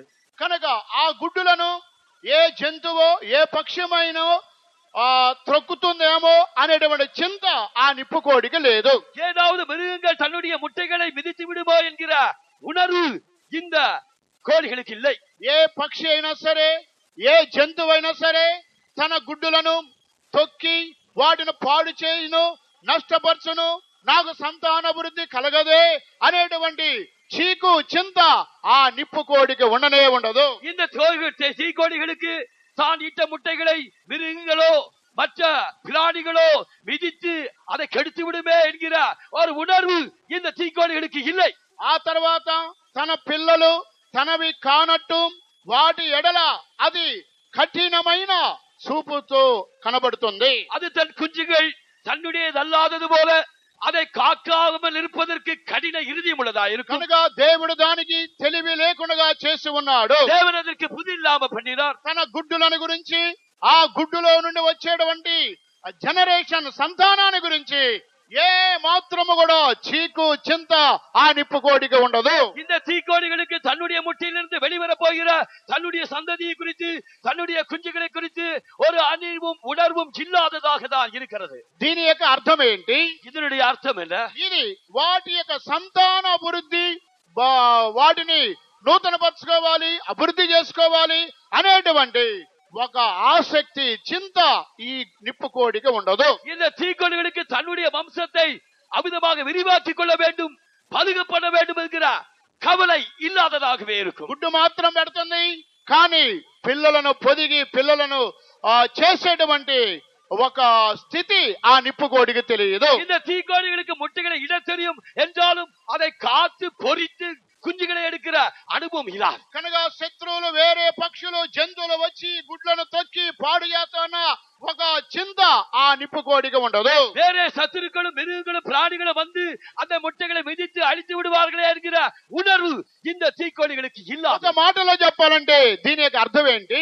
ஒரே வார்த்தை சொல்ல வேண்டாம், இதனுடைய அர்த்தம் என்ன? తాను పెట్టిన గుడ్డును గురించి, సంతానాన్ని గురించి చీకు చింత లేకుండా ఉంటుంది. தான் இட்ட முட்டைகளை குறித்து, தன்னுடைய వంశத்தை குறித்து அதற்கு ஒரு கவலையே இல்லாதது. అదే విధముగా ఈ దినాలలో దేవుని జనులు ఎందుకు దేవుని ఆలయానికి వస్తున్నాం, ఎందుకోసం వస్తున్నాం అని ఒక ఆలోచన లేని వారుగా ఉంటున్నారు. அமிதமாக இந்நாட்களிலே தேவ ஜனங்களுக்கு தேவனுடைய ஆலயத்திற்கு எதற்காக வருகிறோம் என்கிற உணர்வு இல்லாதவர்களாக இருக்கிறார். ఎందుకు దేవుని మందిరానికి వస్తున్నాము, நாம் எதற்காக தேவனுடைய ஆலயத்திற்கு வருகிறோம், ఎందుకోసం దేవుని సన్నిధానానికి వస్తున్నాము, நாம் எதற்காக தேவனுடைய சமூகத்திற்கு வருகிறோம், ఎప్పుడు దేవుని సన్నిధానానికి వస్తున్నాము, நாம் எப்பொழுது தேவனுடைய சமூகத்திற்கு வருகிறோம், ఎలాగో దేవుని సన్నిధానానికి వస్తున్నాము, நாம் எவ்விதமாக தேவனுடைய சமூகத்திற்கு வருகிறோம், దేని కొరకు వస్తున్నాము, நாம் எதற்காக தேவனுடைய சமூகத்துக்கு வருகிறோம், ప్రభువు రాకడికి వెళ్ళడానికి వస్తున్నామా, கர்த்தருடைய வருகைக்கு போவதற்காக வருகிறோமா, లేదా క్రైస్తవులుగా పుట్టినందువలన గుడికి వస్తున్నామా, இல்லை என்றால் கிறிஸ்தவர்களாய் பிறந்ததினால்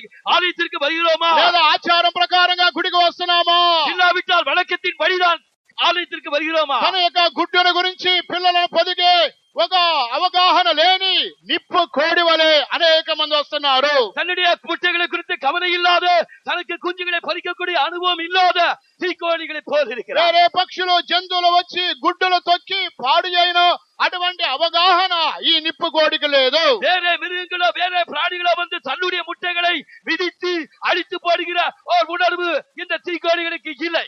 ఇది ఈ నిప్పు కోడిలో ఉన్నటువంటి ఒక అనుభవం అంటున్నది. இது தீக்கோடிகளில் உள்ள ஓர் அனுபவம். దేవునికి స్తోత్రం కలుగును గాక. దేవునికి స్తోత్రం உண்டாகட்டும். వారి యొక్క గుడ్డును గురించి, జీవితాన్ని గురించి, రాబోయే జనరేషన్ అభివృద్ధిని గురించి ఒక అవగాహన లేని నిప్పు కోడి వలె అనేక మంది ఉంటున్నారు. தன்னுடைய முட்டைகளை குறித்து, தன்னுடைய குஞ்சுகளை குறித்து, தன்னுடைய சந்ததியை குறித்து ஒரு புத்தி இல்லாத தீக்கோடிகளை போல் இருக்கிறார். దీని గురించి ఇర్మియా ప్రవక్త కూడా విలాప వాక్యములు ఈ నిప్పు కోడిని గురించి మరొక సందర్భములో ఆయన పలుకుతున్నాడు. இங்கே புலம்பல் புஸ்தகத்திலே எரேமியா தீர்க்கதரிசியும் கூட இந்த தீக்கோடிகளை குறித்து புலம்புகிறார்.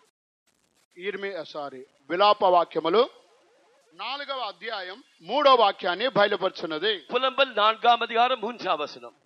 నక్కలేలను చన్నిచ్చు తమ పిల్లలకు పాలిచ్చును, నా జనుల కుమారి ఎడారిలోని ఉష్ణ పక్షుల వలె క్రూరు దేవునికి స్తోత్రం కలుగును గాక. దేవునికి స్తోత్రం ఉండాగట్టే. ఇక్కడ నక్కలైనను సన్నిచ్చు తమ పిల్లలకు పాలిచ్చును. இங்கே நரிகள் தங்களுடைய குட்டிகளுக்கு பால் கொடுக்கும். కానీ నా జనులు కుమారి ఎడారిలోని ఉష్ణ పక్షుల వలె క్రూరులుగా ఉన్నారు.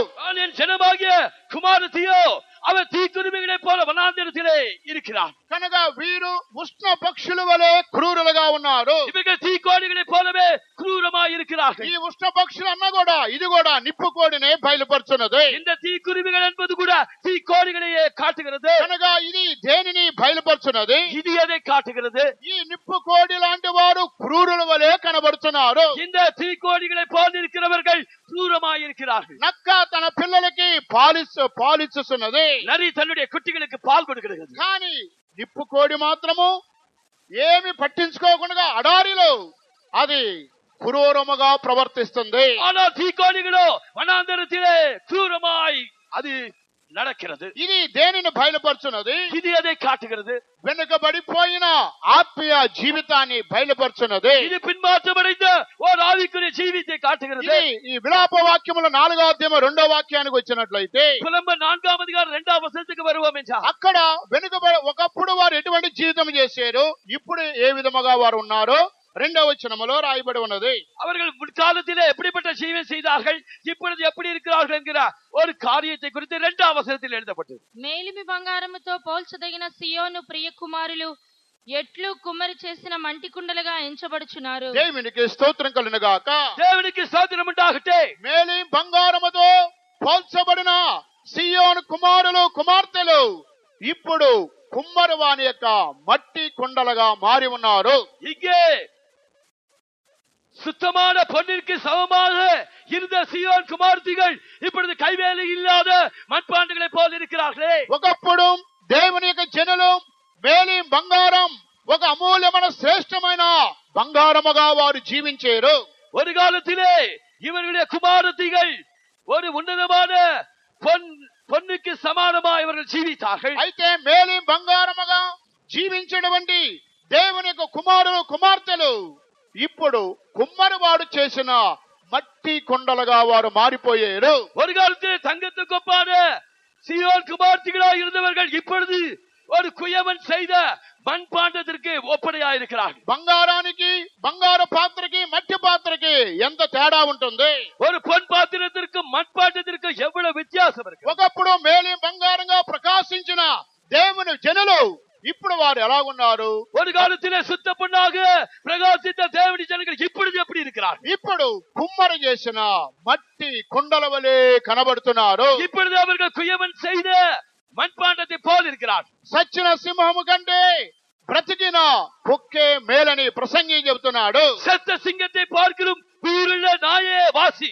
ఒకప్పుడు మంచి సింహములే ప్రకాశించిన దేవుని జనులు ఇప్పుడు వారు ఎందుకు పనికిరాని వారుగా కనబడుతున్నారు? ஒரு காலத்திலே நன்றாக பிரகாசித்துக் கொண்டிருந்த ஒரு நல்ல சிங்கத்தை போலிருந்தவர்கள் இப்பொழுது ஒன்றுக்கு உதாவதவர்களாய். ఒకప్పుడు బంగారు పాత్ర వలె ఉన్న దేవుని జనులు ఇప్పుడు కుమ్మరివాడు చేసిన మట్టి కుండల వలె ఉన్నారు. ஒரு காலத்திலே தங்க பாத்திரமாக இருந்த தேவனுடைய ஜனங்கள் இப்பொழுது குயவன் செய்த மண்பாண்டத்தை போல் இருக்கிறார். వీరు నిప్పు కోడితో సమానము క్రూరులుగా మార్చబడ్డారు. இவர்கள் தீக்கோடிகளை போல క్రూరமாய் மாற்றப்பட்டிருக்கிறார். అందువలన ఇది వెనుకబడిపోయిన జీవితాన్ని బయలుపరుచున్నది. ஆகியோர் இது ஒரு பின்மாற்றமடைந்த ஜீவியத்தை காட்டுகிறது. కనుక ఒక గ్రూపు వారు గురుట్టు అనగా దేవుని రాకడ గురించిన నిరీక్షణకి ఎదురు చూసేవారు. இதிலே கூட்டை என்றால் ஒரு கூட்டத்தார் தேவனுடைய வருகைக்கென்று எதிர்பார்க்கிற ஜனங்கள். మరొక గ్రూపు వారు గుడ్డు పెడుతున్నారు, కానీ పిల్లలను పొదిగి పిల్లలను కని సంతానము చేసి అభివృద్ధి చేసే ఒక అనుభవం వారికి లేదు. இன்னொரு கூட்டத்தார் அவர்கள் முட்டையிடுகிறார்கள் என்றாலும் குஞ்சு பொறித்து குஞ்சுகளை வளர்த்து சந்ததியை உருவாக்குகிற அனுபవం இல்லாதவர். ఆ గుడ్డులో ఉన్న పిల్లని గురించి తన యొక్క సంతానాన్ని గురించి ఏ మాత్రం వారికి బాధ్యత లేదు. அந்த முட்டைக்குள் இருக்கிற தன்னுடைய குஞ்சை குறித்து தன்னுடைய சந்ததியை குறித்து அவர்களுக்கு எந்த விதமான பொறுப்பும் இல்லை. చివరికి ఈ యొక్క నిప్పు కోడి వలె వారు వెనుకబడిపోయిన వారుగా కనబడుతున్నారు. இந்த தீக்கோழியை போலவே அவர்கள் ஜீவியத்தில் பின்மாற்றம் அடைந்தவர்களாயிருக்கிறார்கள். వారి జీవితము పూర్తిగా వెనుకబడిపోయి వేలి బంగారములో ఉన్న దేవుని బిడ్డలు ఇప్పుడు కుమ్మరి చేసిన మట్టి కుండలుగా కనబడుతున్నారు. அவர்கள் தங்களுடைய ஜீவியத்திலே பின்மாற்றம் அடைந்து தங்கத்தை போல் ஜீவித்த அவர்கள் இப்பொழுது కుయవనుடைய கைவேலையான மட்பாண்டத்தை போல் இருக்கிறார். ఇది గురుడులో ఉన్న 5వ అనుభవం అంటున్నది. இதுதான் முட்டையில் இருக்கிற 5ஆம் అనుభవం. 6వదిగా చూచినట్లయితే 6వதாக பார்க்கும்போது ఈ యొక్క కోడి తన గురుడుని 21 రోజు అది పొదిగి పిల్లలను చేయుచున్నది. இந்த கோழியானது தன்னுடைய முட்டைகளை 21 நாள் அது அடைகாத்து குஞ்சுகளை பொரிக்கிறது. 3 వారములు కోడి తన యొక్క గుడ్ల పైన కూర్చొని పొదిగి పిల్లలను చేయుచున్నది. இந்த கோழியானது 3 வாரங்களாக தன்னுடைய முட்டைகளின் மேல் அது உட்கார்ந்து அடைகாத்து குஞ்சுகளை பொரிக்கிறது. 21 రోజు అనగా 3 వారములు గుడ్ల పైన కూర్చొని ఈ కోడి తన పిల్లలను చేయుచున్నది. இந்த கோழியானது 3 வாரம் என்றால் 21 நாட்கள் அது தன்னுடைய முட்டைகளின் மேல் உட்கார்ந்து அடைகாத்து குஞ்சுகளை பொரிக்கும். ఈ 3 వారములు శరీరం ప్రాణ ఆత్మ యొక్క సంపూర్ణతను బయలుపరుచున్నది. இந்த 3 வாரங்கள் என்பது நம்முடைய ஆவி ஆத்மா சரீரத்தின் பூரணத்தை வெளிப்படுத்தும். ఈ 3 వారములు శరీరం ప్రాణ ఆత్మ యొక్క పూర్ణతని బయలుపరుచున్నది. இந்த 3 வாரங்கள் என்பது நம்முடைய ஆவி ஆத்மா சரீரத்தின் பூரணத்தை காட்டுகிறது. ఈ 3 వారములు సంపూర్ణముగా పరిశుద్ధపరచబడిన తరువాత இந்த 3 కార్యங்களும் పరిపూర్ణமாக పరిశుద్ధமாக்கப்பட்ட பின்பு గుడ్డులో ఉన్న పిల్ల తయారవుతుంది. இப்பொழுது அந்த முட்டைக்குள்ளே குஞ்சு ஆயத்தமாக 21 రోజు ఆ గుడ్డులో ఉన్న పిల్ల తయారై 21 రోజుల సందర్భములో ఆ పిల్ల లోపల ఉండి ప్రైజ్ లార్డ్ అని శబ్దం చేస్తుంది. இப்பொழுது 21 நாட்கள் அந்த முட்டைக்குள்ளே இருந்து இந்த குஞ்சு ஆனது வளர்ந்து உருவாகி இப்பொழுது 21 நாள் முடிவிலே அது ప్రైజ్ ది లార్డ్ என்று கதவை 21 రోజులకి తయారైన తర్వాత ఆ పిల్ల గుడ్డు లోపల ఊపిరాడక తిరుగుతూ ప్రైజ్ లార్డ్ మమ్మీ అని డోర్ తడతానే ఉంటుంది. அவ்விதமாக அது முழுமையாக வளர்ந்த பின்பு அதுக்கு சுவாசத்திற்கு வழி இல்லாதபடினால் அது ప్రైజ్ ది లార్డ్ మమ్మీ என்று அது கதவை தட்டுகிறது. ప్రైజ్ లార్డ్ అని ఆ శబ్దం పలికినప్పుడు ఆ గుడ్డు కదులుతూ ఉంటుంది. அது ప్రైజ్ ది లార్డ్ என்று சத்தம் போட ஆரம்பிக்கும் போது முட்டை வெடிக்கிறது. అప్పుడు తల్లికి కోడికి ఆ పిల్ల తయారైందని అర్థం అవుతుంది. அப்பொழுது அந்த தாய் கோழிக்கு குஞ்சு உருவானது என்று அதுக்கு புரிகிறது. ఇప్పుడు ఈ సమయంలో నేను మిమ్మల్ని ఒక ప్రశ్న అడుగుతున్నాను. இப்பொழுது நான் சபையாருக்கு ஒரு கேள்வி கேட்கிறேன். అప్పుడు ఆ పిల్ల బయటకు రావాలంటే ఆ పెంకుని పిల్ల ఆ కోడి గుడ్డును పగలగొడుతుందా లేదా కోడి ఆ గుడ్డును పగలగొడుతుందా? இப்பொழுது நான் ஒரு கேள்வி கேட்கிறேன். அந்த முட்டைக்குள்ளே வளர்ந்த குஞ்சானது அது வளர்ந்த பின்பதாக அது அதோடைய கூட்டை உடைக்கிறதா இல்லாவிட்டால் தாய்க்கோழி அதோடைய கூட்டை உடைத்து குஞ்சை வெளியே கொண்டு வருகிறது? తల్లి ఆ గుడ్డు యొక్క పెంకును పొడుస్తుందా లేదా పిల్ల పెంకును పొడుచుకొని బయటకు వస్తుందా? அந்த தாய்க்கோழியானது அந்த முட்டையுடைய தோடை அது உடைக்கிறதா இல்லாவிட்டால் உள்ளே வளர்ந்த குஞ்சு தன்னுடைய கூட்டை உடைக்கிறதா? పిల్ల పొడుస్తుంది. ఇంకా పిల్ల కాకపోతే తల్లి కాకపోతే పిల్ల. குஞ்சு இல்லாவிட்டால் தாய்க்கோழி. దేవునికి స్తోత్రం కలుగును దేవునికి స్తోత్రం உண்டாகட்டும். కనుక పిల్ల పొడవనే పొడవదు. இந்த குஞ்சானது அது ஒருபோது உடைக்காது. కనుక తల్లి మాత్రమే ఆ యొక్క గుడ్డుని పొడుస్తా ఉంటుంది. அந்த தாயானதுதான் அந்த கூட்டை உடைக்கும். పిల్ల మాత్రము లోపల ఉండి ములుగుతూనే ఉంటుంది. ஆனால் அந்த குஞ்சானது உள்ளே இருந்து அது முடங்கிக் கொண்டே இருக்கும். ప్రైజ్ లార్డ్ మమ్మీ అని ఆ డోరు తడతానే ఉంటుంది. அது ప్రైజ్ ది లార్డ్ మమ్మీ என்று உள்ளே கதவை தட்டி கூவிக்கொண்டே இருக்கும். ఆ పిల్ల లోపల ఉండి ములుగుతూనే ఉంటుంది. அந்த குஞ்சானது கூட்டுக்குள்ளே இருந்து அது முடங்கிக் கொண்டே இருக்கும். ఆ పిల్ల ఎందుకు ములుగుతుంది? அது குஞ்சானது எதற்காக నా ஏங்குகிறது? యొక్క దేహ విమోచన నేను బయటకు రావాలి. என்னுடைய சரீர மீட்பிற்காக நான் வெளியே வர வேண்டும். మమ్మీ నేను రెడీగా ఉన్నాను. மம்மி, நான் ஆயத்தமாயிருக்கிறேன். నేను బయటకు రావాలి. நான் வெளியே வர வேண்டும். త్వరగా నన్ను బయటకు తీసుకుని రా.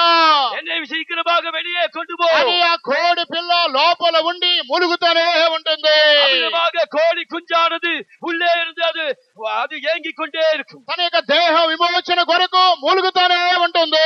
அது தன்னுடைய சரீர மீட்புக்காக உள்ளே தவித்துக் ఆ கொண்டிருக்கும். కోడి పిల్ల ఏ విధంగా ములుగుతుందో அந்த கோழி குஞ்சானது எவ்விதமாக தவிக்கிறது, నీవు నేను కూడా ఆత్మలో మూలగవలెను. நீயும் நானும் அவ்விதமாக ஆவியிலே தவிக்க வேண்டும். దేనికి ఆత్మలో మూలగాలి? தேவனுடைய ஆவியின் மூலமாக ప్రభువా నా దేహం విమోచింపబడాలి. கர்த்தாவே, என்னுடைய சரீரம் மீட்கப்பட வேண்டும். నాకు విడుదల ఎప్పుడు? எனக்கு விடுதலை எப்போது? ఈ మట్టి శరీరం మహిమగల శరీరంగా మార్చబడాలి. இந்த மண்ணான சரீரம் மகிமையான சரீரமாக மாற்றப்பட வேண்டும். రోమిలకు రాసిన పత్రిక 8వ అధ్యాయమునకు మనం వచ్చినట్లయితే ரோமருக்கு எழுதின நிருபம் 8ஆம் அதிகாரத்துக்கு మన வருவோம். దేహము ఆత్మలో మూలుగుతూ ఉండాలి. நம்முடைய சரீரமானது மீட்பிற்காக தவித்துக் கொண்டே இருக்கும். ఆ కోడి పిల్ల లోపల గుడ్డులో ఉండి కేకలు వేసి మూలిగిన విధముగా இந்த கோழி குஞ்சானது கூட்டுக்குள்ளே இருந்து அது சத்தம் போட்டு தவித்த வண்ணமாக మనము కూడా ఈ లోకములో ఆత్మతో మూలుగుతూ ఉండాలి. நாமும் இந்த உலகத்திலே நம்முடைய ஆவிக்காக மீட்புக்காக நாம் தவிக்க வேண்டும். రోమిలకు రాసిన పత్రిక 8వ అధ్యాయము 23. అంతేకాదు ఆత్మ యొక్క ప్రథమ ఫలములు నొందిన మనము కూడా దత్తపుత్రత్వం కొరకు అనగా మన దేహము యొక్క విమోచనము కొరకు కనిపెట్టుచు మనలో మనము మూలుగుచున్నాము. మనము మూలుగుచున్నాము. நமக்குள்ளே தவிக்கிறோம். దేనికి మనలో మనం మూలగాలి? நாம் எதற்காக நமக்குள்ளே தவிக்க మన வேண்டும்? దేహము యొక్క విమోచన కొరకు మనము మూలగాలి. நம்முடைய சரீரத்தின் மீட்பிற்காக நாம் தவிக்க வேண்டும். లోపల కోడి పిల్ల ఎందుకు మూలుగుచున్నది? இந்த உள்ளே கோழி குஞ்சு எதற்காக தவிக்கிறது? మమ్మీ నేను బయటకు రావాలని మూలుగుతుంది. மம்மி நான் வெளியே வர வேண்டும் என்று தவிக்கிறது. Praise the lord, praise the lord, praise the lord అని మూలుగుతూనే ఉంటుంది. அது praise the lord, praise the lord, praise the lord என்று உள்ளே தவிக்கிறது. లోపల అన్య భాషలు మాట్లాడుతూనే ఉంటుంది. அது உள்ளே అన్య భాషகளை பேசிக்கொண்டே தவிக்கிறது. ఎప్పుడైతే ఆ పిల్ల అన్య భాషలు మాట్లాడుతుందో, எப்பொழுது இந்த అన్య భాషகளை పిల్లகள் ఎప్పుడైతే ఆ పిల్ల praise the lord, praise the lord అని గుడ్డులో మూలుగుతుందో, எப்பொழுது இந்த குஞ்சானது praise the lord, praise the lord முட்டைக்குள்ளே தவிக்கிறதோ, అప్పుడు తల్లికి అర్థమవుతుంది. அப்பொழுது தாய் கோழிக்கு புரிகிறது. ఈ యొక్క కోడి పిల్ల లోపల ఉండి మూలుగుతుంది. இந்த கோழி குஞ்சானது உள்ளே இருந்து அது தவிக்கிறது. తన దేహం యొక్క విమోచన కొరకు మూలుగుతూ ఉన్నది. தன்னுடைய சரீரத்தின் மீட்பிற்காக அது உள்ளேயே தவித்துக் கொண்டிருக்கிறது. కోడి పిల్ల గుడ్డులో ఉండి మూలిగిన విధముగా இந்த கோழி குஞ்சானது முட்டைக்குள்ளே இருந்து அது தவித்தவன். మనము కూడా పరిశుద్ధాత్మక అభిషేకం ద్వారా నింపబడి, நாம கூட பரிசுத்தாவியினால் அபிஷேகத்தினால் நிரப்பப்பட்டு, ఎవరైతే ప్రభు రాకడకు వెళ్ళాలని ఆశపడుతున్నారో, யார் கர்த்தருடைய வருகையிலே கடித்துக் கொள்ளப்பட ஆசைப்படுகிறார்களோ, ఎవరైతే పెళ్లి కుమార్తెగా మార్చబడి ఉన్నారో, யார் மணவாட்டியாய் மாற்றப்பட்டிருக்கிறார்களோ, వారు పెళ్లి కుమారుడు పిలుస్తున్నారు. அவர்களை மணவாளன் அழைக்கிறார். ఈ కోడి పిల్ల మమ్మీ మమ్మీ అని పిలిచిన విధముగా இந்த கோழி குஞ்சானது மம்மி மம்மி என்று அழைத்தவன் దేవుని రాకడ కొరకు సిద్ధపడే దేవుని జనులు, கர்த்தருடைய வருகைக்காக ஆயத்தமான தேவனுடைய ஜனங்கள், ఆత్మైన వారు రమ్ము రమ్ము అని వారు పిలుస్తున్నారు. ஆவியானவர் வாரும் வாரும் என்று அழைக்கிறார்கள். ప్రభు అయిన యేసు రమ్ము ప్రభు రమ్మని వారు పిలుస్తున్నారు. கர்த்தராகிய இயேசுவே வாரும், கர்த்தாவே வாரும் என்று அழைக்கிறார். పరిశుద్ధాత్మ ద్వారా నింపబడి దేవుని రాకడ కొరకు ఎదురు చూసేవారు, பரிசுத்தாவின் அபிஷேகத்தினால் நிரப்பப்பட்டு கர்த்தருடைய வருகைக்கு எதிர்நோக்கிறார். వారందరూ కూడా ప్రభు రమ్ము ప్రభు రమ్మని పెళ్లి కుమారుడు పిలుస్తున్నది. அவர்கள் எல்லோரும் கர்த்தாவே வாரும் என்று மணவாளனை அழைக்கிறார். అప్పుడు పెళ్లి కుమారుడు పిలిచినప్పుడు, இந்த மணவாளனை அழைக்கும் போது, అప్పుడు పెళ్లి కుమారుడు ఏమంటున్నాడు?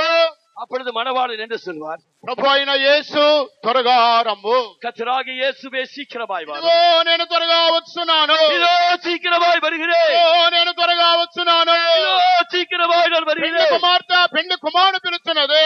இப்பொழுது மணவாளன் மணவாட்டியிடம் சொல்கிறார், ప్రభు అయిన యేసు త్వరగా రమ్ము అని పెళ్లి కుమార్తె పిలుస్తున్నది. கர்த்தராகிய இயேசுவே சீக்கிரமாய் வாரும் என்று அவர் மணவாட்டனை அழைக்கிறார். అప్పుడు పెళ్లి కుమారుడు ఏమంటున్నాడు? அப்பொழுது மணவாளன் என்று சொல்கிறார், ఆమేన్, ఇదిగో నేను త్వరగా వచ్చున్నాను. ஆமென், இதோ நான் சீக்கிரமாய் ఆమేన్, வருகிறேன். ఇదిగో నేను త్వరగా వచ్చున్నాను. ஆமென், இதோ சீக்கிரமாய் வருகிறேன். ఈ యొక్క కోడి పిల్ల ప్రైజ్ ది లార్డ్ అని తన యొక్క తల్లిని పిలిచినప్పుడు, இந்த கோழி குஞ்சானது பிரைஸ் தி லார்ட் என்று தன்னை தாயை அழைக்கும் போது, అప్పుడు తల్లికి అర్థమవుతుంది. அப்பொழுது தாய் கோழிக்கு புரிகிறது, గుడ్డులో పిల్ల రెడీగా ఉన్నది. இப்பொழுது கூட்டிலே குஞ்சு ஆயத்தமாய் ఆ పిల్ల దేహ విమోచన పొందడానికి సిద్ధంగా ఉన్నదని కోడికి అర్థమవుతుంది. அந்த குஞ்சு தன்னுடைய சரீர மீட்புக்கு ஆயத்தமாகி விட்டது என்று அந்த தாய்க்கு புரியும். అప్పుడు కోడి బోర ఊతుంది. அப்பொழுதுதான் இந்த கோழி தன்னுடைய எக்காலத்தை ஊதுகிறது. తన యొక్క ముక్కుతో ఆ గుడ్డుని పగలగొడుతుంది. தன்னுடைய அழகினால் அந்த கூட்டை உடைக்கிறது. బోర ఊది ఆ గుడ్డును పగలగొడుతుంది. எக்காலத்தை ஊதி அந்த கூட்டை உடைக்கிறது. ఎప్పుడైతే ఆ గుడ్డు పగిలినదో పిల్ల విమోచింపబడి బయటకు వస్తుంది. எப்பொழுது அந்த கூடு உடைபடுகிறதோ அப்பொழுது அந்த குஞ்சு மீட்படைந்து வெளியே வருகிறது. ప్రియమైన దేవునికి జనులారా, பிரியமான தேவனுடைய ஜனமே, 21 రోజుకి ఆ పిల్ల గుడ్డులో తయారవుతుంది. இதோ 21 நாட்களிலே அந்த கூட்டுக்குள்ளே இந்த குஞ்சு ஆயத்தமாகும். ఈ 3 వారములో శరీరం ప్రాణ ఆత్మని బయలుపరచున్నది. இந்த 3 வாரங்கள் உன்னுடைய ஆவி ஆத்துமா சரீரத்தை காட்டுகிறது. శరీరం ప్రాణ ఆత్మలో సంపూర్ణంగా మార్చబడిన వారు ఆయన రాకడ కొరకు సిద్ధపడుతున్నారు. இதோ ஆவி ஆத்துமா சரீரத்திலே பரிபூர்ணமாக்கப்பட்டவர்களுடைய வருகைக்கு காத்திருக்கிறார். అందువల్ల కోడి పిల్ల వలె ఎంతమంది ప్రభువా రమ్మని పిలుస్తున్నారు. இந்த கோழி குஞ்சை போல உங்களில் எத்தனை பேர் கர்த்தாவே வாரும் என்று அழைக்கிறீர்கள்? నా దేహం విమోచింపబడాలని ఎంతమంది ప్రభుని పిలుస్తున్నారు. என்னுடைய சரீரம் மீட்கப்பட வேண்டும் என்று உங்களில் எத்தனை பேர் கர்த்தரை ఆ அழைக்கிறீர்கள்? పెళ్లి కుమార్తె ప్రభుని పిలుస్తున్నది. அந்த மணவாளி கர்த்தரை அழைக்கிறாள். ఆత్మయు పెళ్లి కుమార్తె రమ్మనుచున్నాడు. ஆவியும் மணவாட்டியும் வா என்கிறார்கள். అప్పుడు ప్రభు ఏమని పలుకుచున్నాడు? அப்பொழுது கர்த்தர் என்று சொல்வார், ఇదిగో త్వరగా వచ్చున్నాను. இதோ சீக்கிரமாய் ఇదిగో வருகிறேன். త్వరగా వచ్చున్నాను. இதோ சீக்கிரமாய் வருகிறேன். యేసు త్వరలో రాబోతున్నాడు. அப்படியே சீக்கிரமாய் வரப்போகிறார். போகிறார். గుడ్డులో ఉన్న ఆఖరి అనుభవం అంటున్నది. இது இந்த கூட்டிலே குஞ்சுக்குள்ள கடைசி அனுபவமா ఆ పిల్ల దేహం విమోచన చెందిన విధముగా அந்த குஞ்சானது தன்னுடைய சரீரத்திலே ஒரு மீட்பை ఆ பெற்றவன். గుడ్డులో నుండి విమోచింపబడిన విధముగా அந்த கூட்டிலிருந்து அது மீட்பை பெற்றவன். ఆ గుడ్డులో మూలిగిన విధముగా அந்த கூட்டுக்குள்ளே அது தவித்தவண்ணமா. నీవు నేను ప్రార్థనలో మూలగవలను. இதோ நீயும் நானும் ஜெபத்திலே தவிக்க வேண்டும். దేవుని యొక్క రాకడ గురించి నిరీక్షణలో మూలగాలి. இதோ தேவனுடைய வருகை நம்பிக்கையில நாம் தவிப்போம். ప్రభువా మీరు ఎప్పుడు రాబోతున్నారు? கர்த்தாவே நீர் எப்பொழுது வருவீர்? ప్రభువా మిమ్మల్ని నేను ఎదుర్కోవాలయ్యా. கர்த்தாவே நான் உம்மை எதிர்நோக்க ప్రభువా வேண்டும். మీరు త్వరగా రండి. கர்த்தாவே சீக்கிரமாய் வாரும். ప్రభువా మీరు త్వరగా రండి கர்த்தாவே சீக்கிரமாய் வாரும் అని మనం పిలిచినప్పుడు என்று நாம் அழைக்கும் போது యేసు త్వరలో రాబోతున్నాడు. நம்முடைய இயேசு సీక్రమాய் வருவார். ఆమేన్. యేసు త్వరలో రాబోతున్నాడు. ஆமென். நம்முடைய இயேசு சீக்கிரமாய் ఇదే வருவார். గుడ్డులో ఉన్న అనుభవం అంటున్నది. இதுதான் கூட்டிலே ஒரு அனுபவமாய். అందువల్ల గుడ్డు ఒక జన్మ అయినప్పటికీ இந்த கூட்டிலே ஒரு பிறப்பு உண்டாகும். అందులో నుండి మరొక జన్మ బయటికి రావాలి. அதிலிருந்து ஒரு பிறப்பு வர வேண்டும். ఈ లోకములో రక్షణ బాప్తిసం అభిషేకం ద్వారా మనం రక్షింపబడినప్పటికీ இந்த உலகத்திலிருந்து நாம் ரட்சிப்பு ஞானஸ்தானம் அபிஷேகம் என்று நாம் வந்திருந்த போது పాపము నుండి మనం రక్షింపబడినప్పటికీ பாவத்திலிருந்து ரட்சிக்கப்பட்டால் మరొక రక్షణ మనకున్నది. இன்னொரு ரட்சிப்பு நமக்கு உண்டு. ఆ రక్షణే దేహం యొక్క విమోచన. அந்த ரட்சிப்பு தான் நம்முடைய சரீர மீட்பு. ఈ లోకములో మనం రక్షింపబడాలి. இந்த உலகத்தில் நாம் ரட்சிக்கப்பட வேண்டும். యేసు వచ్చినప్పుడు இயேசு வரும்போது మన యొక్క మట్టి శరీరం మహిమగల శరీరంగా రూపాంతరం చెందాలి. இந்த மண்ணான சரீரம் மகிமையான சரீரமாக அது மறுரூபாக்கப்பட ఈ வேண்டும். యొక్క రక్షణ కడవరి రక్షణ అంటున్నది. இந்த ரட்சிப்பு தான் கடைசி ரட்சிப்பு. అటువంటి రక్షణ కొరకు యేసు త్వరలో రాబోతున్నాడు. அந்த ரட்சிப்புக்காகவே இயேசு சீக்கிரமாய் ఆ வருகிறார். మహిమల దినము కొరకు ప్రభు మనలందరినీ సిద్ధపరచునుగా. இந்த மகிமை நாளுக்காக கர்த்தர் நம்ம எல்லாரையும் ஆயத்தமாக்குவார். ఇదిగో త్వరగా రానయ్యున్నానని ప్రభువే గద సెలవిచ్చెను. ఇదిగో త్వరగా రానయ్యున్నానని ప్రభువే గద సెలవిచ్చెను. పరిపూర్ణ శుద్ధులై ప్రభువైన యేసుని రమ్మని పిలిచెదము. పరిపూర్ణ శుద్ధులై ప్రభువైన యేసుని రమ్మని పిలిచెదము. శీఘ్రముగా వచ్చును యేసు సీయోను పని ముగించి. శీఘ్రముగా వచ్చును యేసు సీయోను పని ముగించి. యేసుతో మనం యుగ యుగము ఎలిదము హల్లెలూయా. యేసుతో మనం యుగ యుగము ఎలిదము హల్లెలూయా. వచ్చువాడు ఇక ఆలస్యం చేయడు, బలము బహుకొంచెమేగా. వచ్చువాడు ఇక ఆలస్యం చేయడు, బలము బహుకొంచెమేగా. నీతిమంతులారా వెనుకంజ వేయక బహుమానం ప్రాప్తించునే. నీతిమంతులారా వెనుకంజ వేయక బహుమానం ప్రాప్తించునే. శీఘ్రముగా వచ్చును యేసు సీయోను. శీఘ్రముగా వచ్చును యేసు సీయోను పని ముగించి. యేసుతో మనం యుగ యుగము ఎలిదము హల్లెలూయా. యేసుతో మనం యుగ యుగము ఎలిదము హల్లెలూయా. శీఘ్రముగా వచ్చును యేసు సీయోను పని ముగించి. శీఘ్రముగా వచ్చును యేసు సీయోను పని ముగించి. యేసుతో మనం యుగ యుగము ఎలిదము హల్లెలూయా. యేసుతో మనం యుగ యుగము ఎలిదము హల్లెలూయా. యేసుతో మనం యుగ యుగము ఎలిదము హల్లెలూయా. యేసుతో మనం యుగ యుగము ఎలిదము హల్లెలూయా. యేసుతో మనం యుగ యుగము ఎలిదము హల్లెలూయా. స్తోత్రుడా, స్తోత్రుడా, స్తోత్రుడా,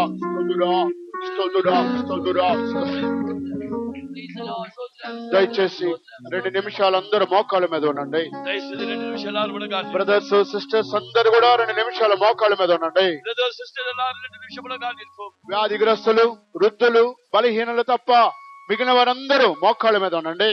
వ్యాధిగ్రస్తులు, ముదియోர்கள் தவிர மீதி எல்லாரும் முழங்காலில் நில்லுங்கள். ఈ సమయంలో మనలో ఎంతమంది దేవుని యొక్క రాకడ గురించినటువంటి నిరీక్షణ కలిగిన వారుగా కనబడుతున్నారు? இந்த வேளையிலே உங்களில் எத்தனை பேர் தேவனுடைய வருகை குறித்த நம்பிக்கையுடையவர்களாக இருக்கிறீர்கள்? దేహం యొక్క విమోచన కొరకు తమలో తాము ఎంతమంది మూలిగే వారుగా కనబడుతున్నారు? தன்னுடைய சரீர வீட்டுக்காக உங்களில் எத்தனை பேர் உள்ளே தவிக்கிறவர்களாக இருக்கிறீர்கள்? కోడి గుడ్డులో ఉన్నటువంటి కోడి పిల్ల తనలో తాను మూలుగుతూ బయటికి రావాలని దేహ విమోచన కొరకు అనుదినము ప్రయాసపడుతున్నది.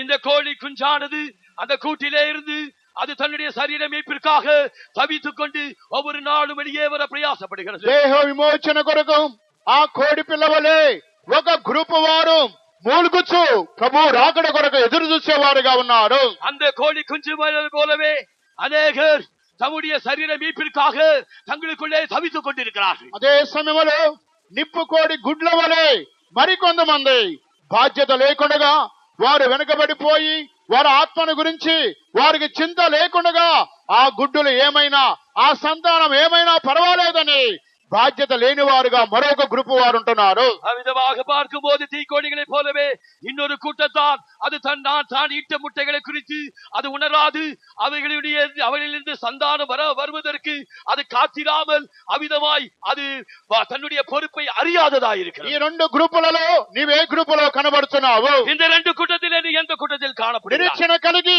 ప్రభు రాకడకు ఎదురు చూసే ఒక గ్రూపులో నీవు కనబడుతున్నావా? நம்பிக்கையோடு கர்த்தருடைய வருகையில் காணப்பட வாஞ்சையோடு நீ காத்திருக்கிறாயா? లేదా నిరీక్షణను కోల్పోయి రాబోయే సంతానముల గురించి రాజ్యాన్ని గురించి ఒక అవగాహన లేకుండా నీ యొక్క గుడ్లను నీవు నష్టపరుచుకునే స్థితిలో నీవు కనబడుతున్నావా? இல்லாவிட்டால் தீக்கோழிகளை போலவே தனக்கு வரப்போகிற ஒரு சந்ததியை குறித்து வரப்போகிற ஒரு ராஜ்யத்தை குறித்து உணர்வில்லாததாய் தன்னுடைய முட்டைகளை குறித்து கவலை இல்லாதவளாய் நீ காணப்படுகிறாயா? నిప్పు కోడి గుడ్లు వలె నీవు కనబడుతున్నావా? లేదా కోడి గుడ్డు వలె దేహ విమోచన నిరీక్షణ కలిగిన గుడ్డు వలె నీవు కనబడుతున్నావా? இதோ முட்டைகளை இட்டு தன்னுடைய முட்டைகளை குறித்து உணராத தீக்கோழிகளை போல் இருக்கிறாயா? இல்லாவிட்டால் முட்டைகளை இட்டு கடை காத்து குஞ்சு பொறிக்கிற அனுபவம் உள்ள தாய்க்கோழியை போல இருக்கிறாய். 2 గ్రూపుల మనుషులు మన మధ్య సంఘములో కనబడుతున్నారు. இதோ 2 கூட்டத்தார் நம்முடைய சபையில் ఏ గ్రూపులో నీవు కనబడుతున్నావు? நீ எந்த கூட்டத்தில் காணப்படுகிறாய்? ఒకవేళ దేవుని యొక్క రాకడ గురించి నిరీక్షణ కోల్పోయినట్లయితే, ஒருவேளை உனக்குள்ளே கர்த்தருடைய வழி குறித்த நம்பிக்கை இழந்து போயிருப்பாய்.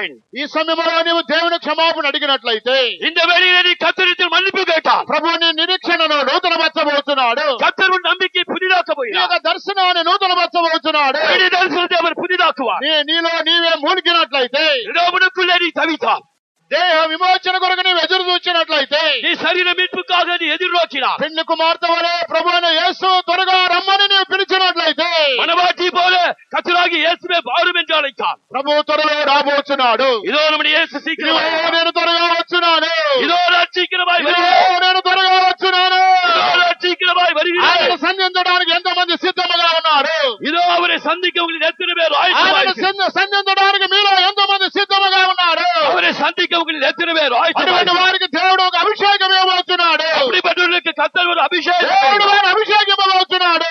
தேவனுடைய அபிஷேகம். హల్లెలూయా, హల్లెలూయా, హల్లెలూయా, హల్లెలూయా, హల్లెలూయా, హల్లెలూయా.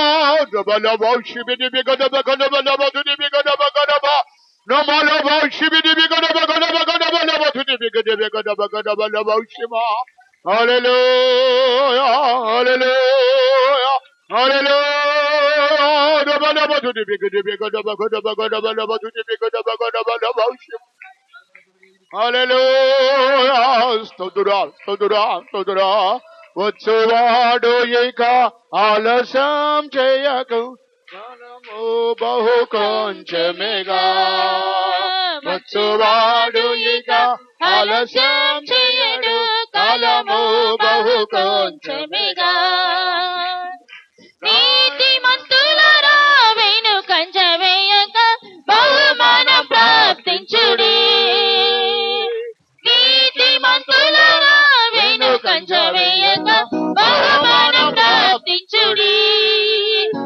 వచ్చువాడు ఇక ఆలస్యం చేయడు కాలము బహు కొంచెమిగా వచ్చువాడు ఇక ఆలస్యం చేయడు కాలము బహు కొంచెమిగా వచ్చువాడు ఇక ఆలస్యం చేయడు కాలము బహు కొంచెమిగా వచ్చువాడు ఇక ఆలస్యం చేయడు కాలము బహు కొంచెమిగా వచ్చువాడు ఇక ఆలస్యం చేయడు కాలము బహు కొంచెమిగా హల్లెలూయా స్తోత్రం స్తోత్రం స్తోత్రమయ్యా ప్రైజ్ ది లార్డ్ స్తోత్రం స్తోత్రం స్తోత్రం స్తోత్రమయ్యా హల్లెలూయా స్తోత్రం స్తోత్రం స్తోత్రమయ్యా ప్రైజ్ ది లార్డ్ ప్రియమైన దేవుని బిడ్డలారా 2 నిమిషాలు మన ముందు సమయం ఉన్నది. ప్రియమైన దేవుని జనమే 2 నిమిషங்கள் நமக்கு முன்பாக. నిజముగా ఎంతమంది మీ నిరీక్షణను నూతనపరుచున్నారు? నిజమాగவே உங்களில் எத்தனை பேர் நம்பிக்கையை புதுப்பித்திருக்கிறீர்கள்? నా యొక్క దేహం విమోచనపడాలని ఎంతమంది కోరుతున్నారు? என்னுடைய சரீரம் மீட்கப்பட வேண்டும் என்று உங்களில் எத்தனை பேர் வாஞ்சிக்கிறீர்கள்? ఆ కోడి పిల్ల గుడ్డులో నుండి బయటకు వచ్చిన విధముగా నా దేహం విమోచనపడాలని ఎంతమంది కోరుతున్నారు? அந்த கோழி குஞ்சானது கூட்டிலிருந்து வெளியே வந்தவனமாக என்னுடைய சரீரம் மீட்கப்பட வேண்டும் என்று உங்களில் எத்தனை பேர் வாஞ்சிக்கிறீர்கள்? ఎంతమంది మూలుగుతూ కనబడుతున్నారు? உங்களில் எத்தனை பேர் தவித்துக் கொண்டிருக்கிறீர்கள்? నీ యొక్క మూలుగును దేవుడు ఆలకిస్తున్నాడు. உன்னுடைய தவிப்பை தேவன் காண்கிறார். నీ మూలుగును పెళ్లి కుమారుడు వినబోతున్నాడు. இதோ உன்னுடைய கல்வி பார்த்து இயேசு నీ வரப்போகிறார். మూలుగును పెళ్లి కుమారుడు వినిన తర్వాత இதோ உன்னுடைய தவிப்பை மணவாளன் இயேசு ఆయన త్వరలో రాబోతున్నాడు. அவர் சீக்கிரமாய் வருவார். నీ మూలుగును విన్న తర్వాత உன்னுடைய தவித்தை அவர் கேட்ட பின்பு ఇదిగో నేను త్వరగా రాబోతున్నాను. இதோ நான் சீக்கிரமாய் ఇదిగో வருகிறேன். నేను త్వరగా రాబోతున్నాను. நான் சீக்கிரமாய் வருகிறேன். ఇదిగో నేను త్వరగా రాబోతున్నాను. நான் சீக்கிரமாய் வருகிறேன். యేసు త్వరలో రాబోతున్నాడు. நம்முடைய இயேசு சீக்கிரமாய் యేసు வரப்போகிறார். త్వరలో రాబోతున్నాడు. இயேசு சீக்கிரமாய் మీ வரப்போகிறார். యొక్క మూలుగును ఆయనకి వినిపించండి.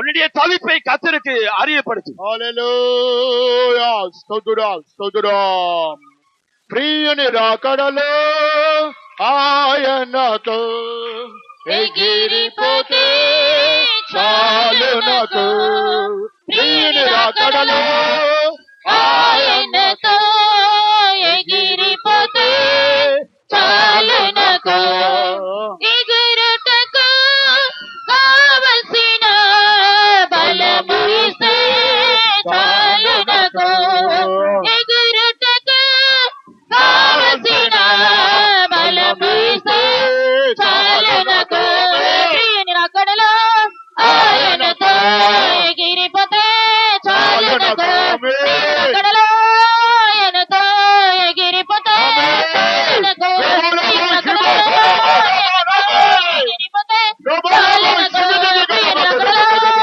రాకడలో ఆయనతో ఎగిరిపోతే చాలునకు ప్రియుని రాకడలో ఆయనతో ఎగిరిపోతే చాలునకు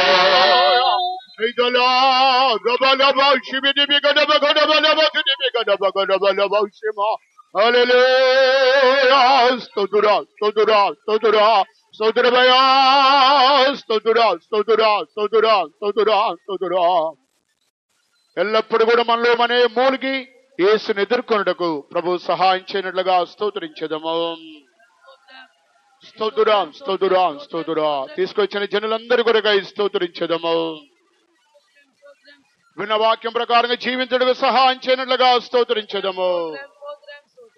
తండ్రి కుమార పరిశుద్ధాత్మ దేవుని కొరకై స్తోత్రించదము. స్తోత్రం స్తోత్రం ప్రార్థన చేయండి. పరిశుద్ధమైన మా దేవా ఈ మంచి కొరకు స్తోత్రం తండ్రి. ఈ నూతన సంవత్సర ప్రభావ 2 నెలల ప్రభావ చివరి పునరుద్ధరణ మాకు ఇచ్చిన దయ కొరకై స్తోత్రం. గడిచిన కాలంలో కంటి పాపలే కాచి కాపాడి మీ కృపలో భద్రపరిచి మీరు మాకు చేసిన సమస్త మేలు ఉపకారం కొరకు స్తోత్రం చెల్లిస్తున్నాం తండ్రి. స్తోత్రం ఉదయకాల విసంధానం చేయ ఆత్మతో సత్యంతో సేవించుటకు మాకు ఇచ్చిన గొప్ప ధన్యత కొరకే స్తోత్రం. ఆరాధనంతే మీరు భావించిన స్తోత్రం. మాకు ఇచ్చిన హెచ్చరికల వాక్కులని కొరకు స్తోత్రం ప్రభావ స్వామి. దాని ప్రకారం జీవించే కృప మాకు దయచండి స్వామి. స్తోత్రం ఉదయకాలం ఇచ్చిన మీ ఆలోచనల కొరకే స్తోత్రం ప్రభావ స్వామి. ఎటువంటి స్వభావం కలిగిన వారికి జీవించడంలో మేము వినినాను కాబట్టి ప్రభావ స్వామి ఈ లోకం నుంచి పాపం నుంచి రక్షణ పొందినా కనుక ప్రభావ కడవరి రక్షణ కొరకు వేగిర పట్టుకుని దాని గురించి ఒక ఆసక్తి వైరాగ్యం జీవించే కృప ఆది ప్రేమ ఆది విశ్వాసం మరి ఒకసారి మాకు నూతనపరచం దేవానికి స్తోత్రం తండ్రి ప్రభావ. నిర్లక్ష్య స్వభావం తొలగించండి స్తోత్రం ప్రభావ స్వామి. అనుకుని గడిలో మీరు వస్తున్నారు కనుక ప్రభావ స్వామి ఏ గడిలో మీరు వచ్చిన మేము సంధించటకు మమ్మల్ని యోగ్యులుగా మీరు మార్చం తండ్రి స్తోత్రం. ఇంకొన్ని ప్రభావ ఈ వారం మంది కృపలో కాచి కాపాడు రాబోతుంది మీ సంతానం మాకు తోడుగుంచండి స్వామి స్తోత్రం. మమ్మల్ని పిలిచిన పిలుపుని ఏర్పాటు మాకు ఇచ్చిన రక్షణ కాపాడుకుని భయముతో భక్తితో వణుకుతో జీవించి ప్రభావ ఆ చివరి రక్షణ కడవి రక్షణ పొందుకు మమ్మల్ని అందరూ యోగ్యులుగా మార్చండి స్తోత్రం. సంఘం అంతే మీకు ఆశ్రయించి ఇంకా సేవలకు లేపుట్టి గొప్ప కార్యం చేయని స్తోత్రం. మాకు ఇచ్చిన ఆలోచన ప్రకారం తగిన సమయంలో భయముతో భక్తితో వణుకుతూ మీ సేవించుటకు మీ సన్నిధి రావటకు మాకు జ్ఞానము వివేకం తెచ్చిందండి స్వామి స్తోత్రం తండ్రి ప్రభావ స్తోత్రం. నిప్పు కోడిలా కాకుండా ప్రభావ స్వామి కోడి తన బిడ్డల కొరకు ఇలాగ వేగిరపడి అటువలి ప్రభావ మేము కూడా ప్రభావ మా స్వభావాలు మార్చుకుంటూ ఆ కృప తెచ్చింది స్వామి స్తోత్రం.